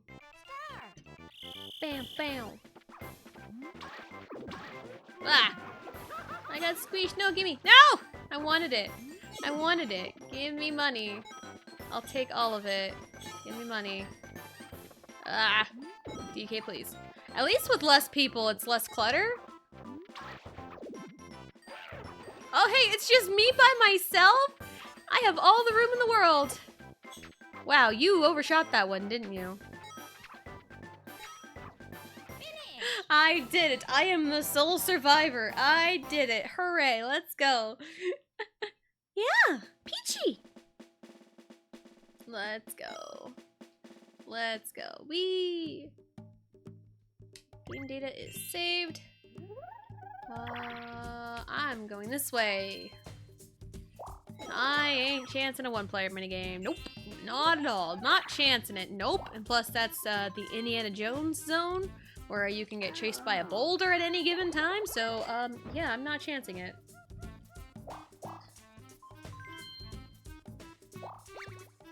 DK is low. DK is chancing it, and he gets ground pound. All right.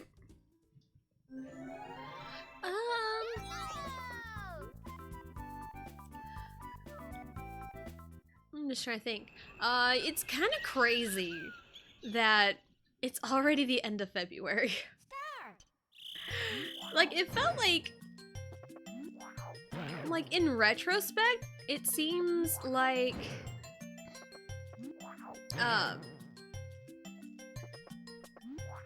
it seems like the months kind of dragged on. There was like a 2-week stretch where like it felt like 1,000 years.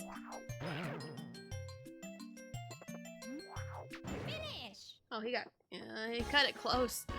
Yeah, there's like a 2-week stretch where it felt like 1,000 years, but like other than that, it's kind of flown by. So 2 months have gone by. And it'll be March tomorrow, which is crazy. And then I'll have a 3-year-old in 10 days. Which is even crazier to me, because time just flies by. It really does. Ooh, that star is Maro's. Because in 10 days, I'll have a 3-year-old. In a few months, I'll have a 9-year-old. And then I turned 29 this year. Which is even crazier to think about, because, like, I forget all the time how old I am. Not by, like, oh, how old am I again? And no, it's like, I mean, yeah, I'm 28 right now. But it's also, like, how is a 28-year-old supposed to act in a way? Because I know I've talked about this before, but, like, it's something that floats around in my mind from time to time. It's like, yeah, I'm 28. I don't feel like, I mean, I feel old every now and then, because, like, everything breaks. My back breaks, my ankles break, my elbows break, everything just, like, pops and crackles all the time.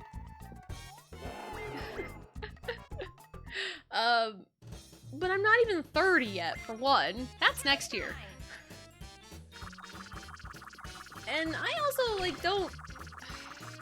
You're really stopping me... Mario, how could you? You are really stopping me from stealing my star back, aren't you? Alright, well, I guess. And even if we win, unless it's... I kind of wanted Bash and Cash. So that way I can, like, take all the money. Oh, well. What was I talking about before? I get lost from time to time.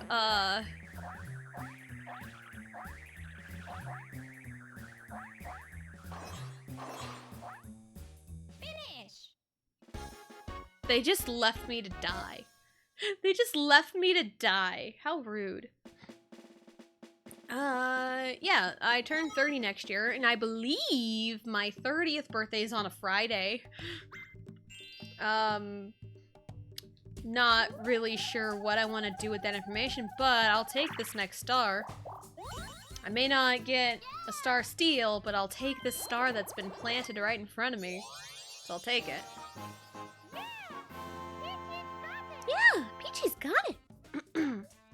Be courageous, don't let the traps get you, and keep on searching. Surely a treasure can be found, surely. But also, I feel partially jaded in terms of, like, birthdays, and specifically a 30th birthday, because I know someone personally that has really... I don't want to say ruined, because it honestly has nothing to do with me. I just get annoyed by it. I wanted Bowser Revolution. You couldn't give me a revolution? Viva la Revolution? You really couldn't give me that? That's just rude. It's very rude, Bowser. You owed me. You owed me one, Bowser. But no, you just take and take and take. Well, sometimes I just can't give anything, you know? What are you gonna take if I have nothing, huh? Also kind of coincides to what I'm about to rant about. Because this person that I know, they had their 30th birthday about 1.5 years ago, approximately. And they were complaining and complaining, because I'm in a group chat with this person, and they were complaining and complaining. Trade coins!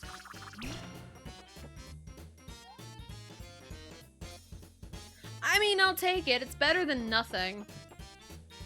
I would have loved trade coins. I would have loved it. He has 143! Oh, these Stray Kids. Stray Kids. I don't even know who DK's bias would be in Stray Kids, but anyway. Yeah, I was in a group chat with this person, and they were leading up to their 30th birthday. They were complaining and complaining and complaining, saying, don't throw me a surprise party.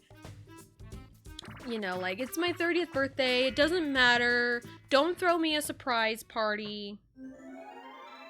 It's like, oh, it doesn't matter. They were just complaining, complaining, just over and over and over again with the negative talks about turning 30. And really, it's code for I want a surprise party, I want a surprise party. And then they get exactly what they wanted. They get exactly that. They get a surprise party, and they never once complained about getting the surprise party. They never once complained about it after the fact. So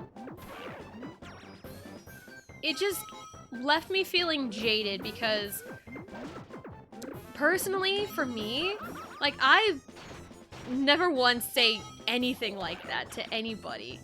You know, I feel like it's just, excuse you! I always just felt like it was not really wrong, but like, growing up, I've always felt like ignored in a way. Like, I always got the short end of the stick. And yeah, I know the common thing and the common, you know, the way people grow up is like, oh, the youngest of the family. They're the baby of the family. They get spoiled. They get everything they want. You know? And like, yeah, in some regards I was spoiled. Sure, I can admit that. Because I'm sure my dad took care of me, you know. He took care of me pretty good. But also, I got the short end of the stick with a lot of things because there was a golden child in the family, and that person got way more attention than I ever could. And I always felt like I had to compete for everyone's attention, and, you know, I just always got ignored, pushed aside. That's why I played Mario Party by myself half the time, because I had no one else to play with, no siblings, no... I mean, I did have a sibling I played with every now and then, but, like, it wasn't, like, an all-time thing. You need a key to find the treasure. Where is this key to be found? The key is in our hearts. But yeah, like, I often got ignored, so it's like, no matter what I say, like, even if I'm like, I want a surprise party, I would never get one. Because I just know no one's gonna remember. And plus, like, it would feel so disingenuous to me to complain over and over again, like, I don't want a surprise party. I don't want a surprise party, when you really do want a surprise party, when you do want the attention on you, and you get exactly what you want by complaining about it. That just feels so disingenuous to me. And because of this person and the way they went about it, it just, like, kind of jaded my way of thinking about birthdays and birthday parties. Because, like, I'm at the point in my life where, like, my birthday's just another day. Like, sure, it's special, I'm getting older, whatever, you know? But, like, it's just another day. You know? Really, the birthdays that should be a big deal are the kids' birthdays.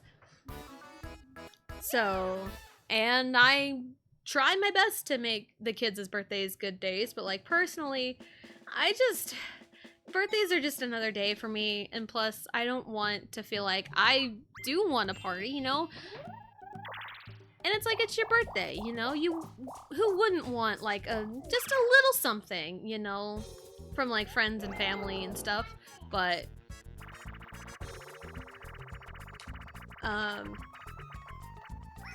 But yeah, complaining about it and then getting exactly what you want is not the way to go about things. Hello, hearts! Hello, hello, welcome in. Hope you're having a good day. Hello, hello.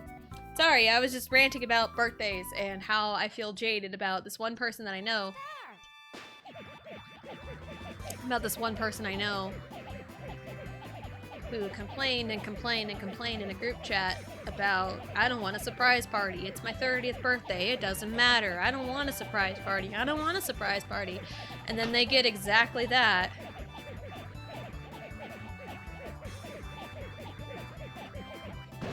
Excuse you, Mario. Excuse you, Mario. How dare you? I was buttoning to the tempo. How dare? Well, there goes everything I ever worked for. How am I? I'm doing pretty good in the grand scheme of things. You know, just nothing like ranting about people. Because, I mean, sometimes people suck, and that's just life.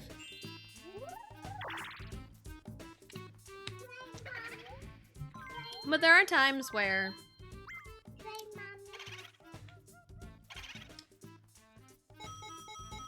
yeah, just take everything. You need to be wiped down, kiddo. Because I messed up on her potatoes and I put way more milk than there needed to be.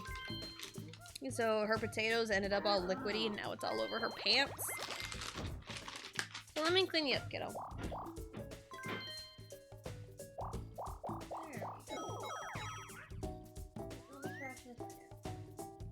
There you go. Shush. Anyway.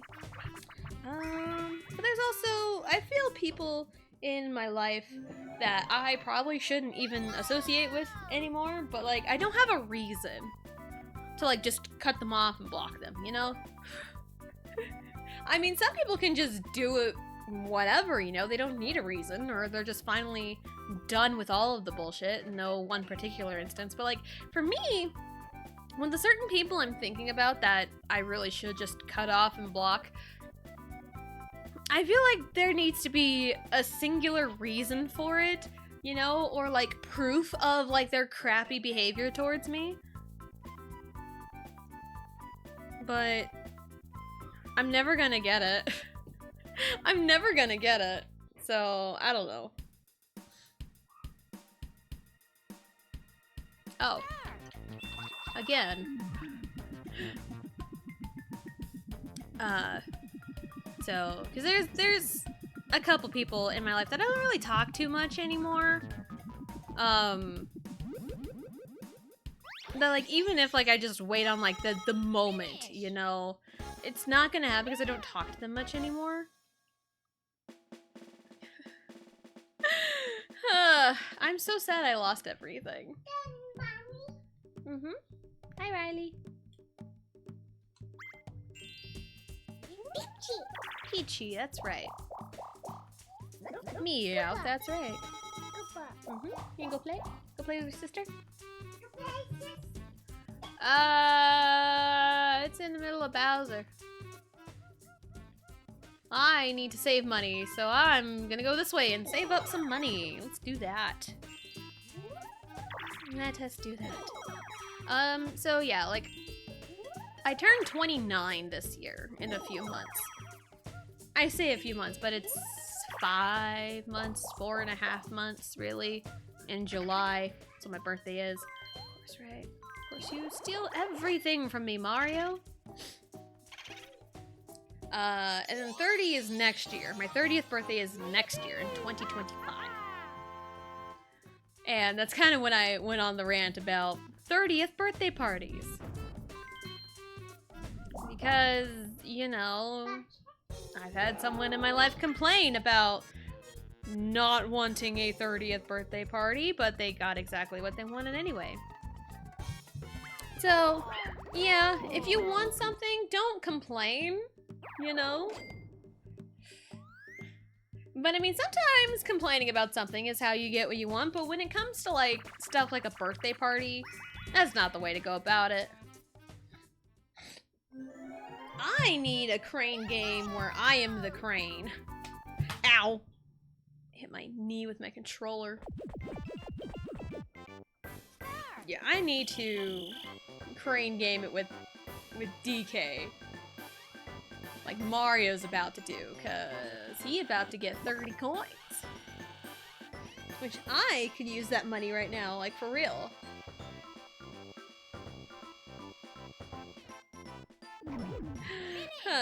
Anyway.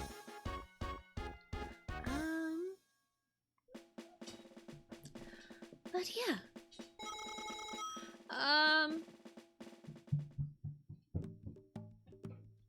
Even in like my family, birthdays were kind of question mark a big deal. Not really a big deal, but like they were at least acknowledged.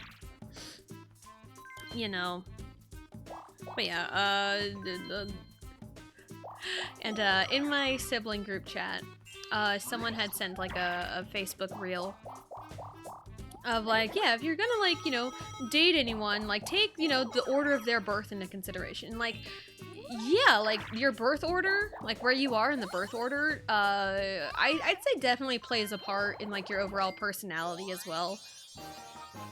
Because like the oldest kids, you know, they tend to be like, you know, a little bit more, I'd say like, I don't know, responsible is a way, but like, you know, you can tell if someone's an oldest kid, you can tell if someone's the youngest kid maybe, or a middle child or whatever. I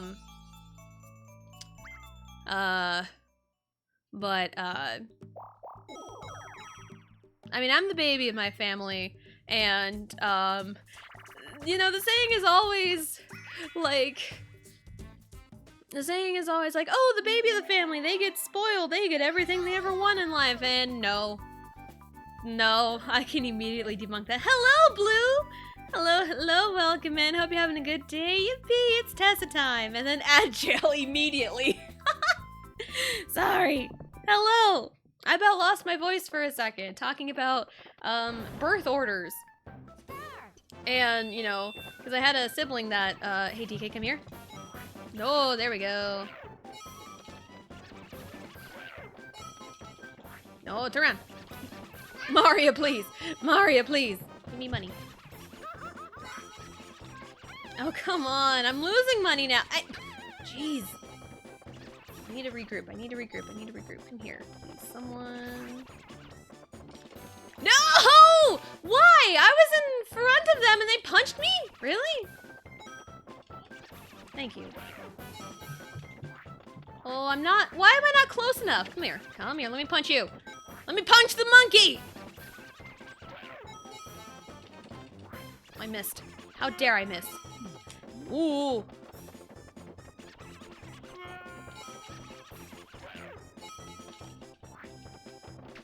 Oh, just gonna stay right here. Power move, not moving at all. Anyway. Finish. As the baby of a family, I literally never get what I want. I don't know where people get that idea. Exactly! Exactly! And like, they're like, oh, the baby of the family is always the golden child. And no. The golden child in my family was definitely not me. Was definitely not me. I want the happening space. I haven't landed on one yet. My opinion is the least valued in the hierarchy. I know. I know. Because, well, I am the youngest of 4. I've got the oldest brother, an older brother, an older sister, and then there's me. And the golden child was not me. So we had a golden child and then another sibling that got so much attention from the parents. So, yeah. And then I had such unrealistic expectations put on me through, I'd say, the back half of high school. Because my sister graduated when I was a sophomore in high school. So my junior and senior year, I was the only kid at home. So of course I'd have those unrealistic expectations, but I didn't really do anything. Like, yeah, I golfed. Yeah, I was on dance team. Yeah, I played softball. But like, I didn't really do anything. So, yeah. Yeah, being the baby of the family does kind of suck. And yeah, I got spoiled in some regards. I didn't really get much of like the quote-unquote life skills that were taught to the other siblings. But I've learned as I went on. But also, I've been without my parents since 2020. So I don't have that anymore. And honestly, funny enough, I feel like I get along the best with my oldest brother out of the rest of my siblings, and my oldest brother is 12 years older than me. Like, he had a birthday earlier this month. He turned 40...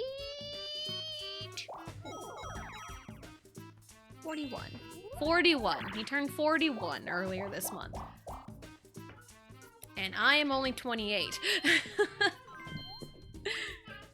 So yeah, one of my brothers. It was one of the brothers that sent the Facebook reel about you know, pay attention to like their birth order in relationships and stuff. I'm like, I know exactly what you think you are in the birth order, but bruh.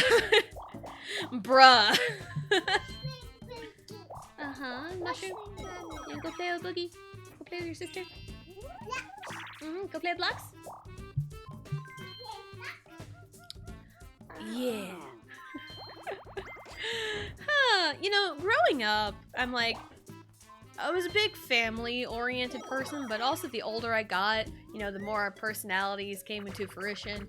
And also, without our parents, I see the real dynamics at play. You know? I really do see the dynamics at play. But I just kind of sit back and I mind my own business. Last time I did this. I think I gotta squeeze them in. Last time I did this, it gave me a 90. Maybe I just didn't squish them in? Because that looks correct. That looks correct. Maybe it doesn't need to be squished in. I don't know. I'll just leave it like that. I don't know. 97. So maybe it is the eyebrows. I was a family-oriented person until like 2 weeks ago when they all decided they're not coming to the wedding. Yeah, wedding planning is definitely the moment where you find out who really cares about you. You throw that away. Trash. Yep, that is trash. But again, I planned a wedding in 23 days. We were lucky enough to get the family that came out to come out. So, because my sister had a wedding literally the month before. So, and it was essentially all our side of the family because her husband doesn't really have much family. So it was essentially just all my family. So, and they had like a more traditional wedding in a way. I'm knocking over stuff. Yeah, they had a more traditional wedding. It was at this, not really fancy hotel, but it was at this hotel, in a place, and you know, the whole shebang and all that. But I was also pregnant at the time, and I was, you know, maid of honor, but I didn't really do anything because my mom took over all of my sister's wedding planning. I hear sirens. I didn't do anything. I didn't do anything illegal. I mean, hope everything's okay. Literally was planning on changing my middle name to my maiden name for these people out of respect. They all ain't coming, so I will no longer be keeping their name. This event has changed me. Oh man, we have a jaded blue. We have a jaded blue. Watch out, world. Oh, I'm directing. And, this is never going to happen, you know, unless shit hits the fan. But me and my husband had a conversation about this the other night, you know, because we were talking about like couples and divorces and all that stuff, because a lot of people around me have been getting divorces. But me and my husband are fine, but like, we were just kind of chatting, and just as a hypothetical, you know, the question was asked, I think he asked the questions like, would you like change your name back to your maiden name if we ever got divorced? And I'm like, no. For one, the kids, you know, I don't want like, why does mommy have a different last name than us? I don't want that conversation, even though the oldest is old enough to really understand. But also it's like, it's a lot of work to change your name. I don't want to go through all that crap to change it back. It was awful enough to change it in the first place, so like, I don't want to say we're never getting divorced, but it's very unlikely we'd be getting a divorce.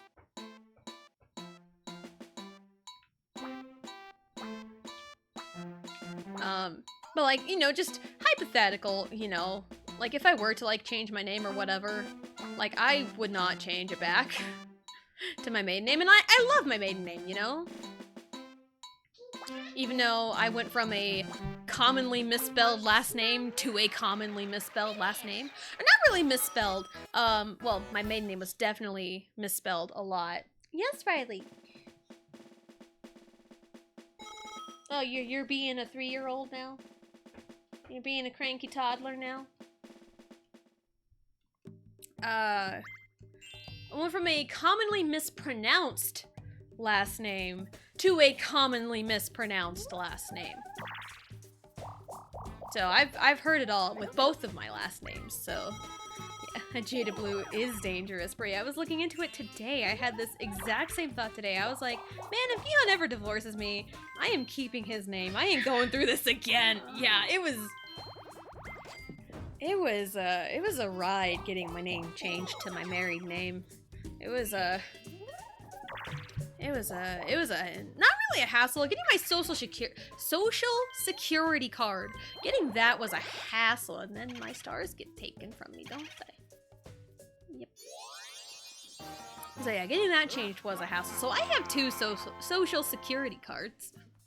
Because we were looking through our personal papers and stuff, because we wanted to see if we could find my husband's birth certificate, because we thought we had it, but we couldn't find it anywhere. But we also knew it was in bad shape. I need to take care of my children real quick, so excuse me for a second.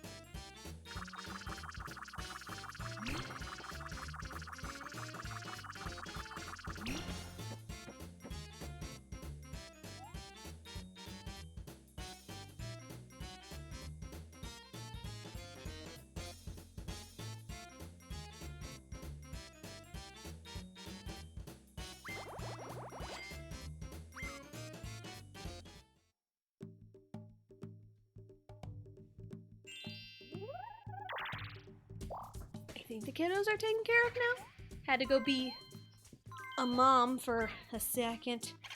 Cause, you know, toddlers. Toddlers, man, they're a handful. But yeah, with my sister, I know her husband wanted his name changed to like a different family member's name, and they were just essentially waiting till after they got married so they can both change their name to the new last name. So I don't know what that process was like, but I know what my process was like, and yeah, go for Mario. There you go. Yeah, my process was a handful, and then birth certificate, that's what it is. Because his birth certificate was like old, had a bunch of pinholes in it because his mom put it up on a bulletin board and pinned it for years and years and years, and it was in rough shape, and then we just couldn't find it. So it's like, all right, we're just gonna get some copies of his birth certificate. So, and they came in the mail on Monday, I believe.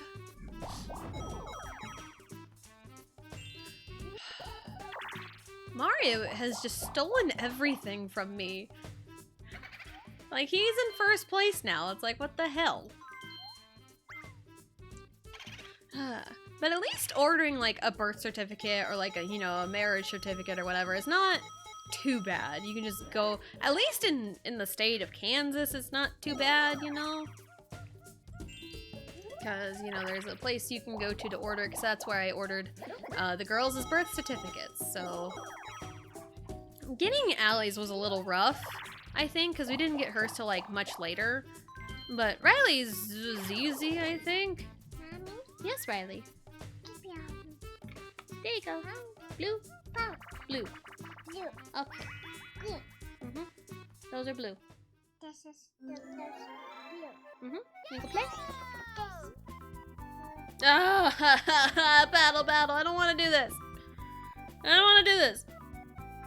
But yeah, we were talking about, like, in the events of if we get divorced, I'm just keeping my last name to my married name. Because one, the kiddos, I don't want them to be confused or anything. But also, it was a lot of work to change it in the first place. You got this, thank you! Paddle Battle is awful. Control stick spinning for this long. Oh, come on. Oh, the burn. Oh, the good burn. Come on. It's not the first time that's happened.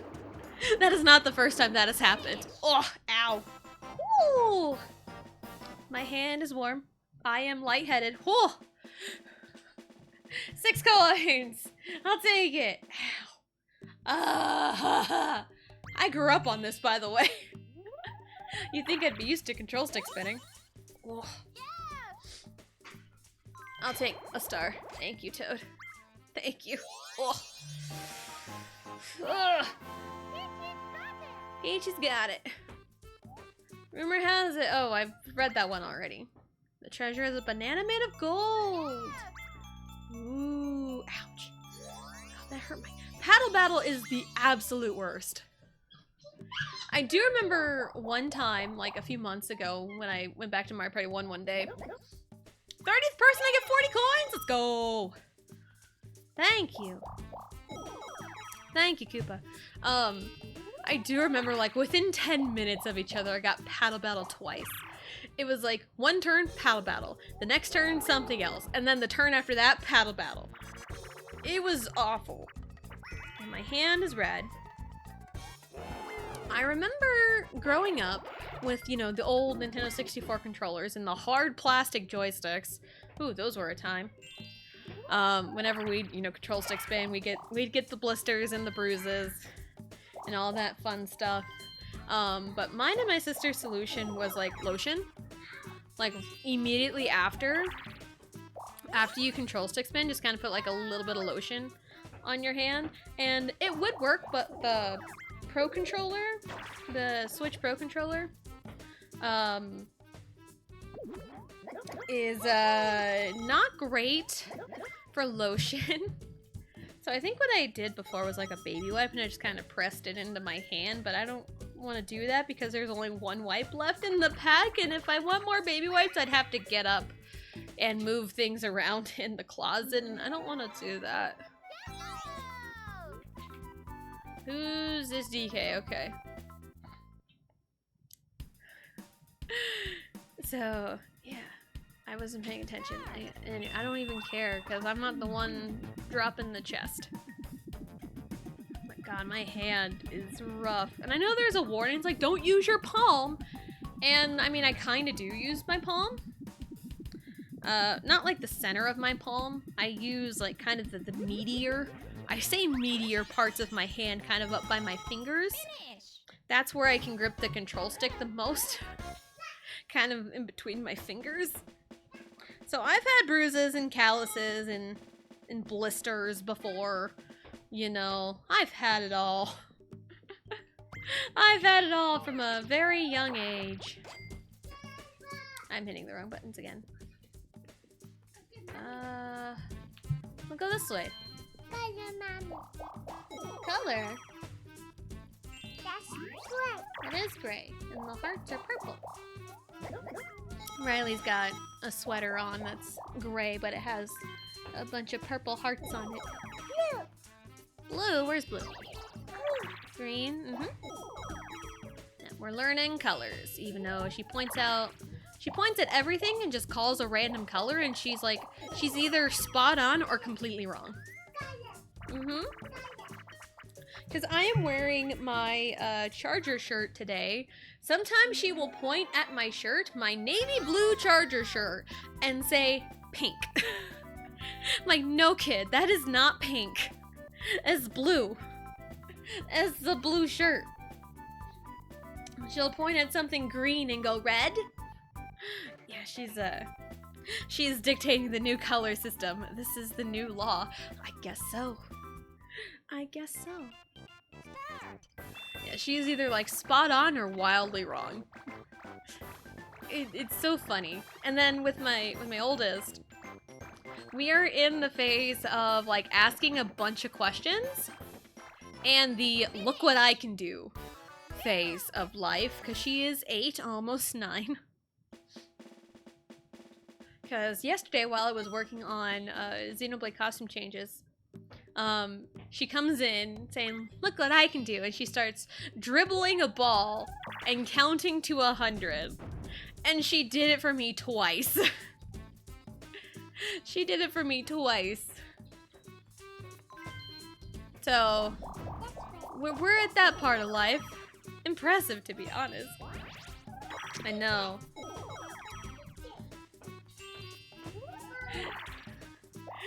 But sometimes I have the thought of like, did I do stuff like this when I was a child? Was I like, look at me? Or maybe I wasn't because, you know, youngest of the family didn't get much attention. I don't know. It's hella multitasking. And then I could dribble a ball and count to 100. Yeah. I just wish she can multitask like that all the time. Because she was in basketball and they played January and February. And her season ended last week. They lost 10-6. But I mean, she did really good. She didn't make a basket throughout the season, but she came real close once. And she's had really good steals as well. That's yellow. Yellow. Yellow, yellow. Yellow.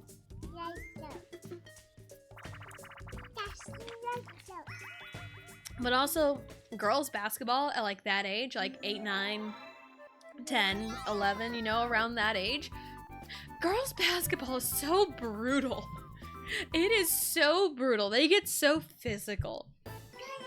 Like, I remember seeing a girl just get bodied.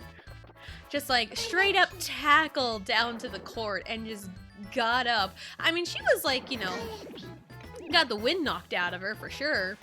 But like, she wasn't crying or anything. And I've seen kids cry for less. Pink. This one's pink, Riley. Whee! Yeah, I played basketball at that age too. Oh, get up there! No! Oh well, it's fine. Played basketball at that age too. I remember that era. I kind of don't. I mean, I remember a little bit. And there's this person on Facebook who runs the rec commission in my hometown. Has, you know, looked through all like the pictures of like, you know, youth sports throughout the years. And he's been posting like, you know, throwback pictures of, especially like basketball, because I mean, it is basketball season. And I've seen my basketball picture from like 3rd grade up until 6th grade. I'm like, oh man, wow. And my 6th grade team, I wasn't even looking at the camera in the official picture. I'm like, what the heck is happening? Like, why couldn't they have picked a different picture when I'm actually looking at the camera? Because of course, right? Standard last 5 turns procedures, all red and blue spaces are doubled, and if you pass by Koopa, you get 20 coins instead of 10. Like so. I would have laughed so hard if I rolled a 1 or a 2. Yes, Riley, it is blue. There you go. Go play. You can go play with your sister. Go play. Yes, go play. Yeah, I remember my 3rd grade year. My 4th grade year, in the pictures, I had these like big old pigtails for whatever reason. Probably because I wanted pigtails, maybe? I don't know. My 5th grade, I looked kind of nerdy. Because my mom was like, you need to have your hair down for pictures. Let's just put it in like a half ponytail. I'm like, Mom, please, no. And I also had my shirt tucked in too, because my mom was like, you gotta look nice for pictures. I'm like, Mom, please.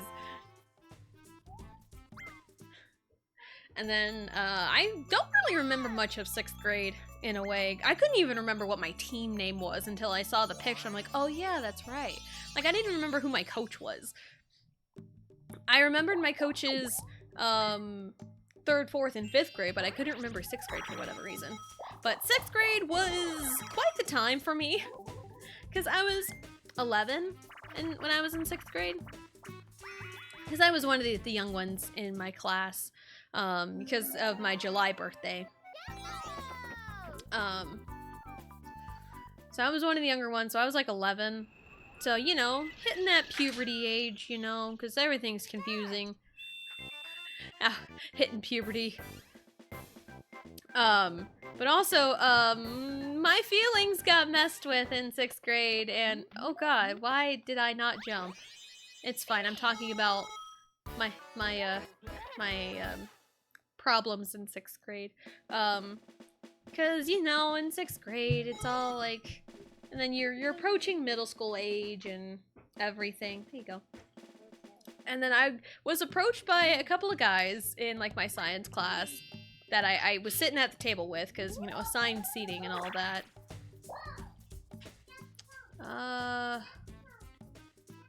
One, two, three, okay. And they asked me, hey, do you like so-and-so? Or like, hey, so-and-so told us that they like you. You know, like you. You know, because that was a big deal when I was a child. You know, they like you.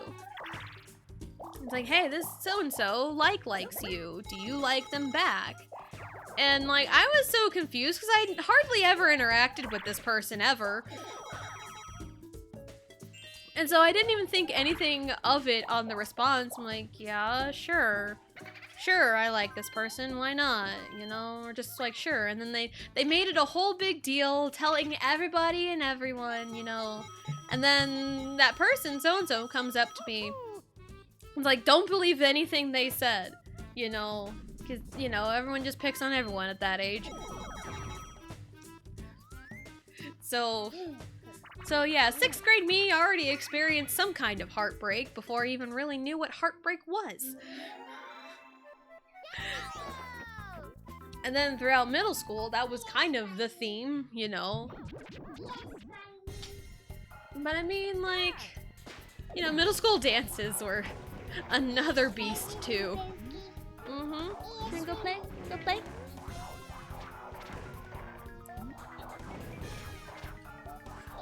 So, yeah. Middle school dances, man. I did dance with, you know, like several people that asked me to dance, you know? Which I was, you know, still surprised I was even asked to dance in the first place, because I'm sure, you know, I was a lonely kid and not many friends, but hey, it's whatever. DK? Get him, get him, get him, get him, get him. No, no! Trip again. Trip again. You are not Tony Hawk, DK. Please trip. Dang. Ah, the trauma. Yes. Yeah, it was rough, because middle school in my hometown was 7th and 8th grade only. Just 7th and 8th. So, yeah, middle school was, yeah, it was a ride. And then that person that was like, hey, do you like this person? Like that person? Or like, you know, the person was like, hey, do you like this person? You know, the guy who supposedly liked me, you know. I think I'd only danced with him once in middle school, and it was like the last dance in 8th grade. So, yeah. Yeah, but I mean, it was fine, you know. We chatted a little bit throughout high school or whatever, you know. It became whatever, you know. I mean, you know, sometimes I kind of reflect on childhood in a way, and I kind of wonder, you know, what are these people up to sometimes? But, like, nah, it's fine. I don't really care much about people from my hometown anymore. Because, one day I was, like, looking up, like, these, like, popular people, not, like, the popular kids, but, like, the popular / mean girls, that were in my high school, and they're all, like, either pharmacists or dental assistants. That's the career path they have chosen for themselves. I'm like, alright, cool, whatever. Because I'd seen TikToks of, like, you know, the mean girls in your school, they're all nurses now. I'm like, all the mean girls I went to school with are all pharmacists or dental assistants. I know there's this really, like, kind of jerkish kid that I knew that is a dentist now, I think. So, that's fun and exciting. Yeah, I don't really keep up much anymore, you know, with people in my hometown, like I really care in the first place. So...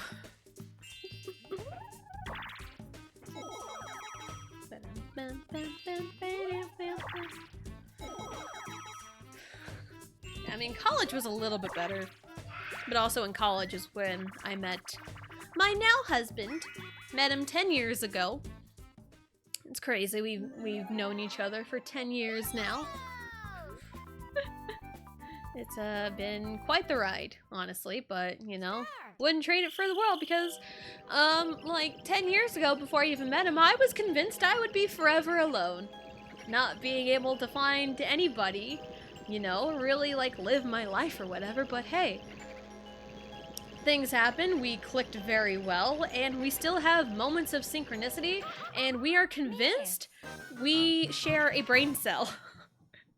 Because we'll have random moments of synchronicity where we will say something just unprompted at the exact same time with the exact same inflection, and we just kind of look at each other after that happens and just shake our heads and laugh. Same, for real, yes. Yes. Yeah, I was like seriously convinced because like I didn't talk to anyone. I was like, you know, the shy kid growing up, and like I had a few friends here and there. I mean, at one point I kind of had a crush on one of my friends, but then he turned out to be gay, so it was like, all right, cool. I haven't talked to him in a while. In like a long time probably, but of course, right? But like he was like the first person who ever really gave me the time of day in a way, you know? So of course, I'd kind of get a little bit attached to that person.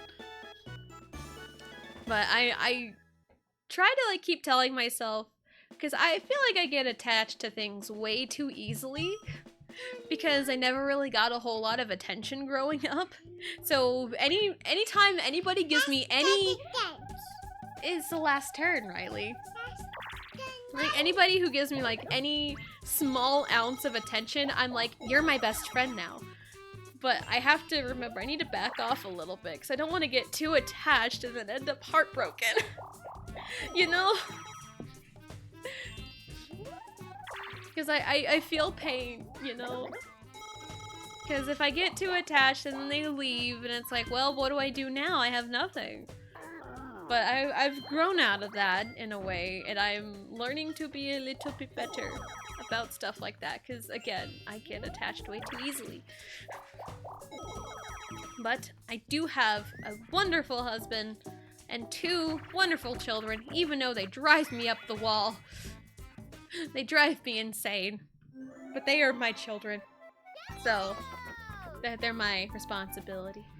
But I love them, you know. Anyway. I almost forgot to jump. Whee!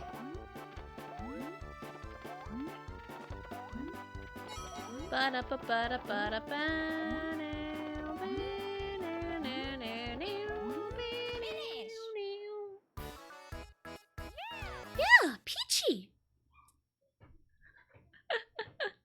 And also just kind of going with me and my children. My oldest is like a textbook extrovert. I couldn't think of the word extrovert for a second.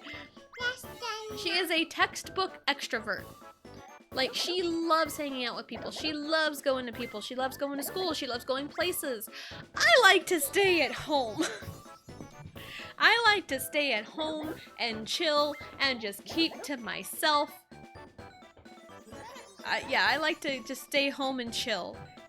But my oldest loves... Oh, who had more coins? Who had more coins? I have no idea. But we're seeing DK and Mario, I believe, in the next board. Oh, thank goodness. Oh, thank goodness. I thought... Oh, man. I went through a lot of hardships. Got a lot of stars stolen. But yeah, my oldest is like an extrovert to the T. I am an introvert to the T. Like, and I like to go out and socialize occasionally, but like it would have to be like a small group of close friends. Like going to like a big ass party, it scares me a little bit. You know, my social battery tends to run dry a little bit. If I can find someone I at least know a little bit, then like sure. Sure. Like, not a... Oh, DK lost on his own board! Oh, no! I think Riley might be the same way because she talks to everyone. She gets hugs from everyone. So I think Riley's gonna be the same way. Oh, I won by 20 coins! Wow. 20 coins I won by.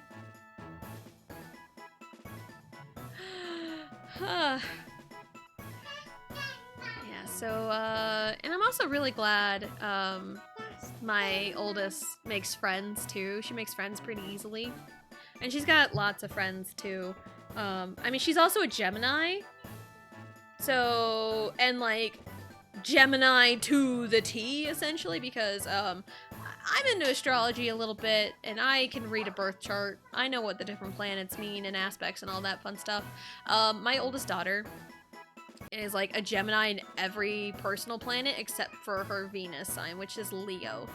So Gemini Sun, Moon, Mercury, and Mars is like all Gemini. It's like, oh god. This child. Thank you, pair of aces. Thank you for the GG. Thank you.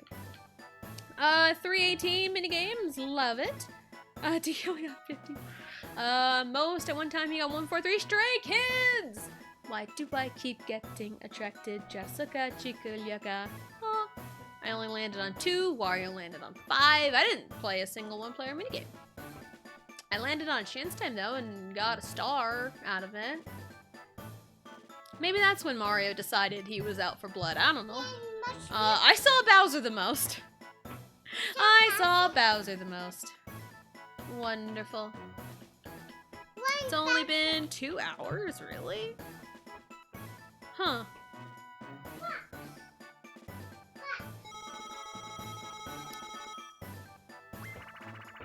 Times 2! Let's go! But yeah, I'm really glad, because like my oldest got invited to a birthday party about last year, like April last year. And it's like, I never really got invited to birthday parties. Or it's like, I felt like I was the obligation to invite to birthday parties. And we see Peach's winning screen. Let's go. And we'll just, come in here. We finished, that was 50 turns of DK's Jungle Adventure. That went by really quick. A lot quicker than I thought. Not too much happened. Now what do I do? I don't know what I do now. What do I do?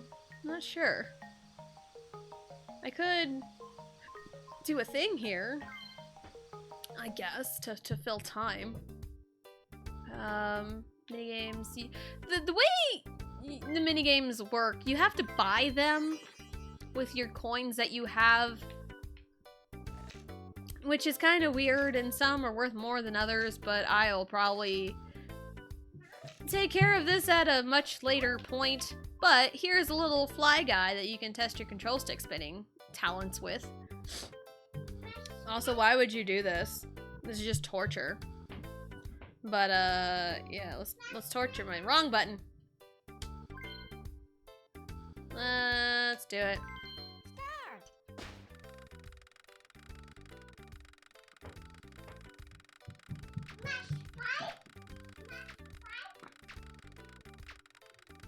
I mean, that felt pretty good. That felt pretty good, but I don't know. I don't know that. Did I last longer? 52! Aw, I missed it by 1.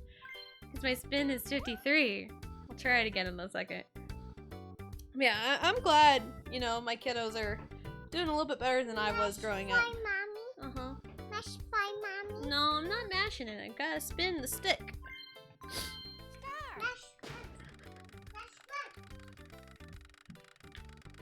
Oh, I stopped for a second. That's bad.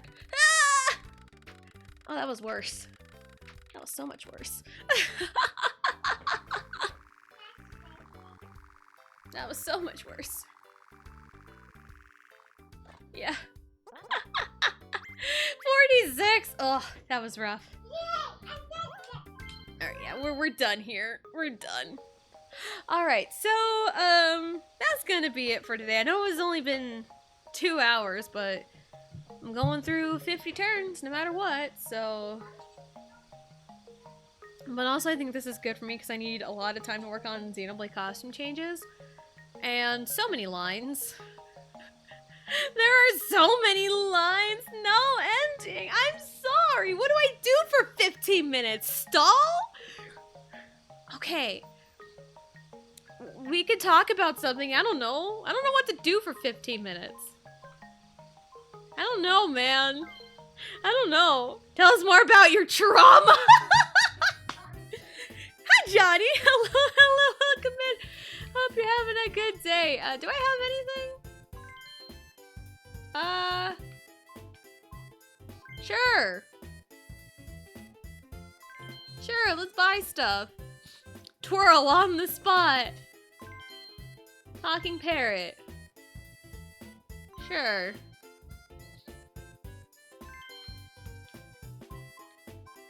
Credits. We can buy the credits. And then the lucky box, 10% interest. People like this one, I don't, not a fan, it's fine. Oh, we got the no Koopa and no Boo signs. I gotta go get food and I'll be live, give me a minute, I know. Man, hi Jared. Hello, hello, welcome in, hope you're having a good day. I believe this is everything. We're all out, please come again! Well, I bought everything now. I've bought everything, what do I do? Tired from work? I can imagine.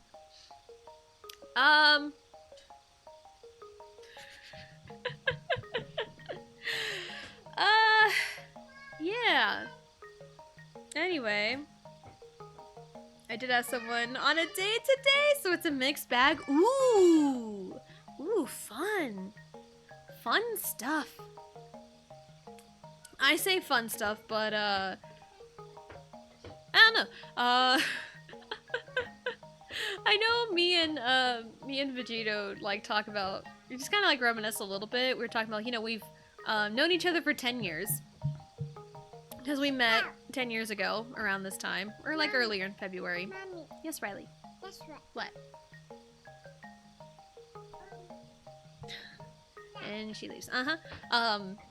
So like we met and then we hung out and then it was like after a basketball game one day and he's like, let's go to McDonald's. And we went out to eat at McDonald's and I think technically that was our first date. That's probably our first date, going to McDonald's, but you know what? I'd say that's par for the course.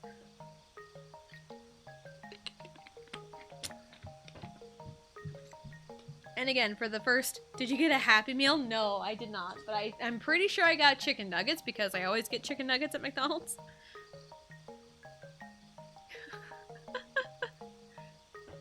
Riley, no.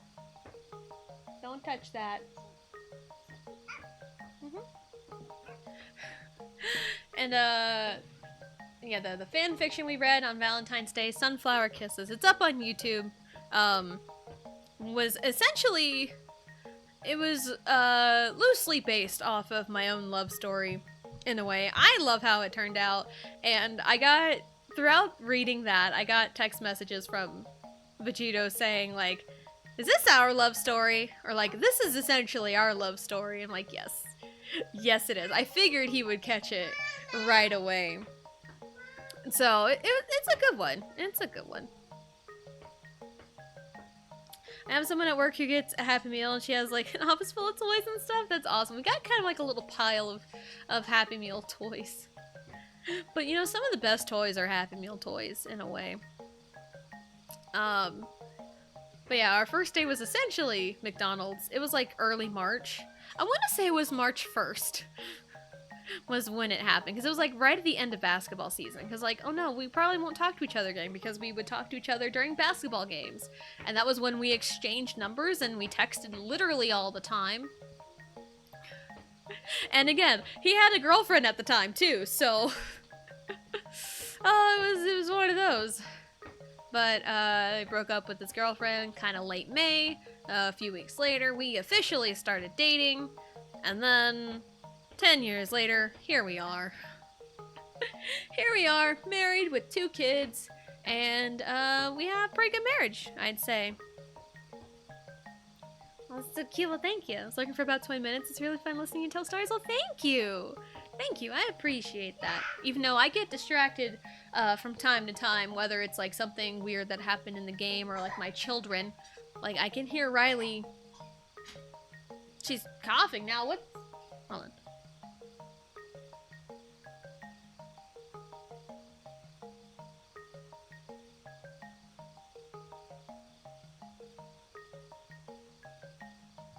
Sorry about that. It was really weird. Does he know that you've turned heel? I don't know, maybe. Maybe. I've mentioned it to him a couple of times. But yeah. That's essentially the lore. I mean, I feel like mine and my husband's lore is kind of similar to my parents in a way, because I mentioned we were it was college basketball. He was in the pep band, I was on a dance team, and dance team would dance in front of the pep band while they played songs. And he played clarinet. Go get it. And he played clarinet, so he was in the front. And of course, dancers were right in front of him. And, hi, it's me. Dancers would do a dance. Of course, there's a quote somewhere. I don't know which one it is off the top of my head. But it's, nothing says true love like someone's booty in your face. And that's where that came from.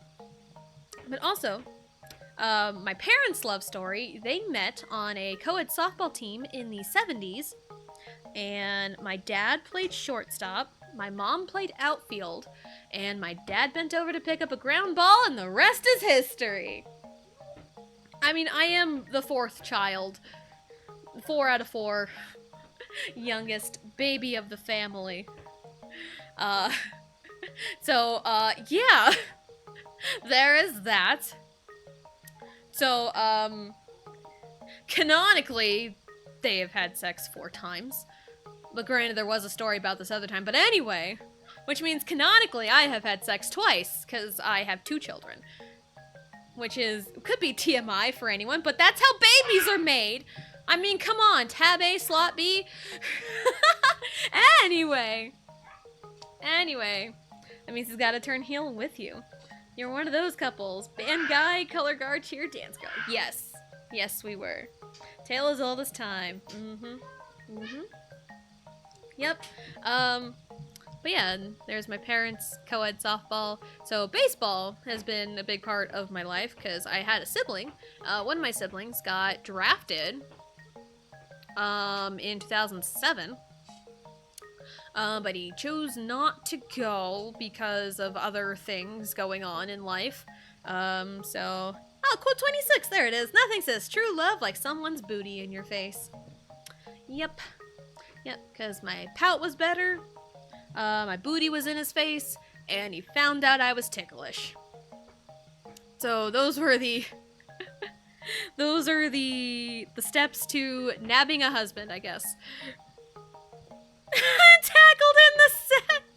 That's one of my favorites. I love it. I think there's a clip of that. I think as soon as he said that, I started dying. I mean, we both say some pretty off-the-cuff things that make the other just laugh or make the other stare in disbelief. Like, why did you say something so stupid?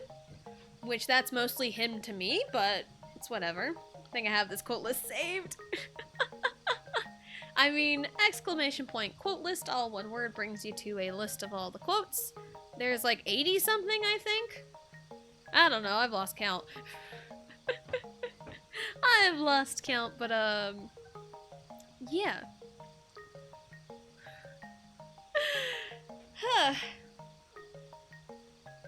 Quote 51. Her ass, my face. Mm-hmm. Yep. That's all you need to know. That is all you need to know. I mean, like, 80-something quotes is still a lot of quotes. There's a lot of butt-related quotes. A lot of butt, a lot of ass. And just some random off-the-cuff stuff. Oh god, they're 80s! Oh man, my reaction to that. Ooh. Hell yeah. And I swear, in Blue streams, I swear Buttspot always gets me. I swear, anytime I say anything, Buttspot's like, I got you. Quote, who's gonna hurt who? I'm gonna hurt you. Ooh. Yeah, that's what they all say.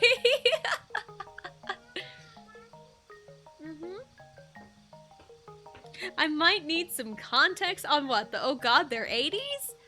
The Xenoblade experience is just running into random level 80 enemies. Look at them! Look at all these cocks! I do remember the moment I said this.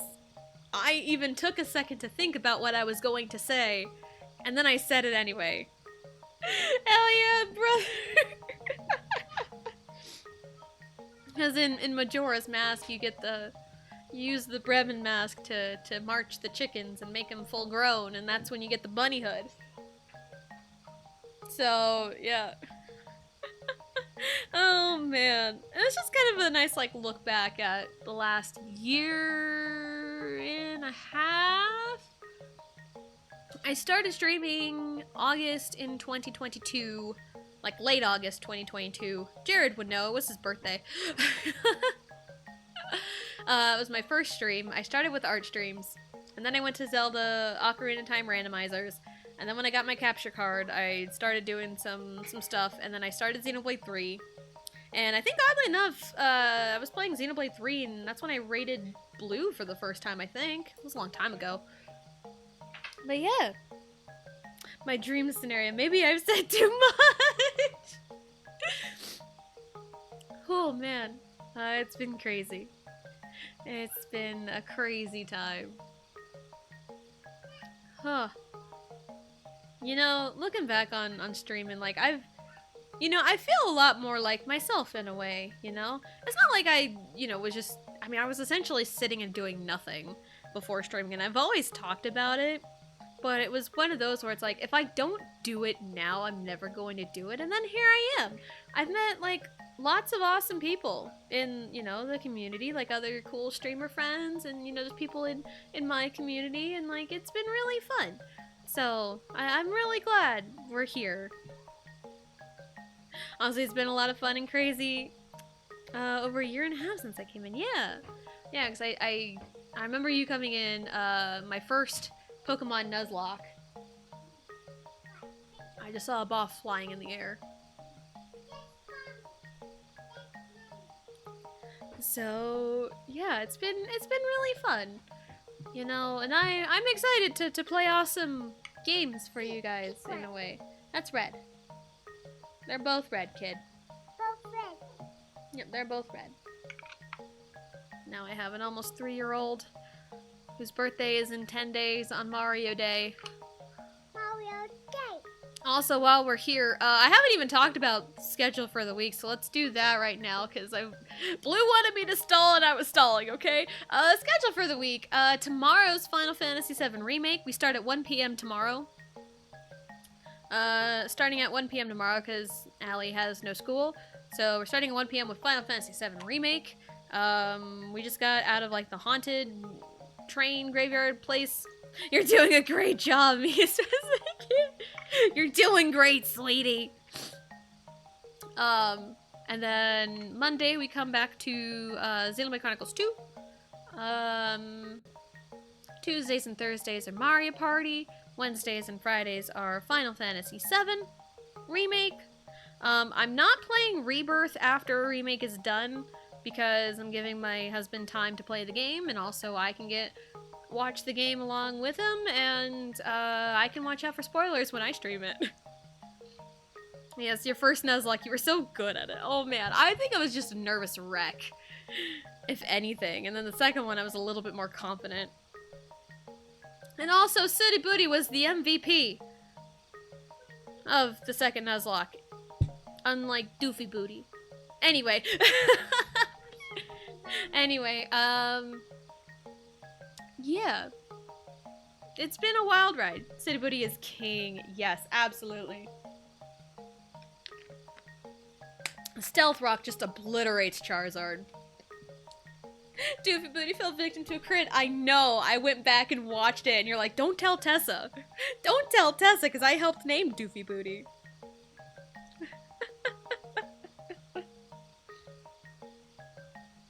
But anyway, I'm patiently waiting. It's 4 o'clock now.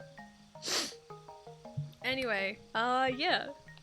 That'll be it for today. We've stalled. Because, I swear, Mario Party 1 boards either, like, drag or they go by really fast. Maybe, I don't know. It's fine. So, tomorrow's Final Fantasy VII Remake. I'm excited. I do have a game lined up for after Remake. I'd say we're about halfway through Remake. I'd say. Halfway, a little over half, probably. So I think there's 18 chapters in the game, and we're chapter 11? Maybe, I don't know. I'm trying to remember bits and pieces of it. Xenoblade Chronicles 2, we are in chapter 7. I still have to finish costume changes. I still have to finish costume changes. But I'm working on that. I've got plenty of time this evening. And then, we're in chapter 7. We finished, like, the first bulk of chapter 7, I'd say, with the Spirit Crucible. So, and then we're running the gauntlet with Mario Party. So we'll see some other board next time. So anyway.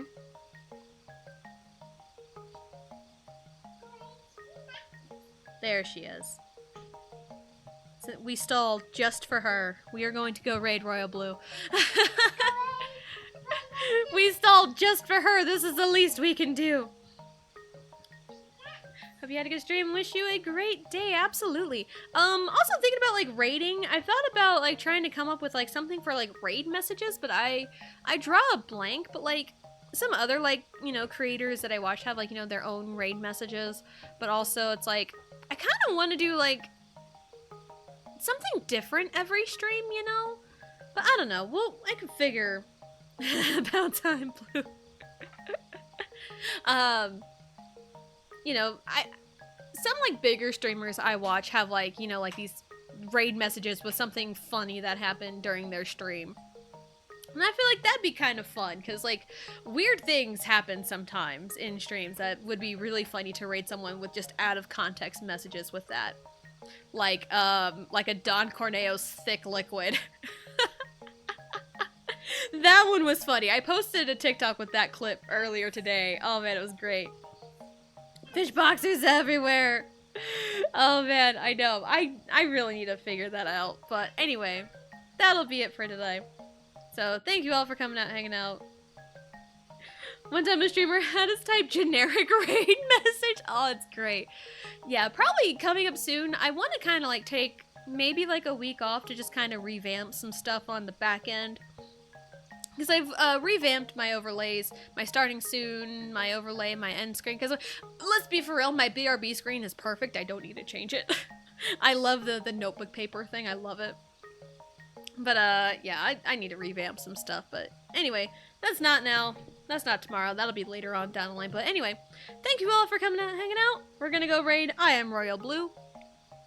And we will see you next time.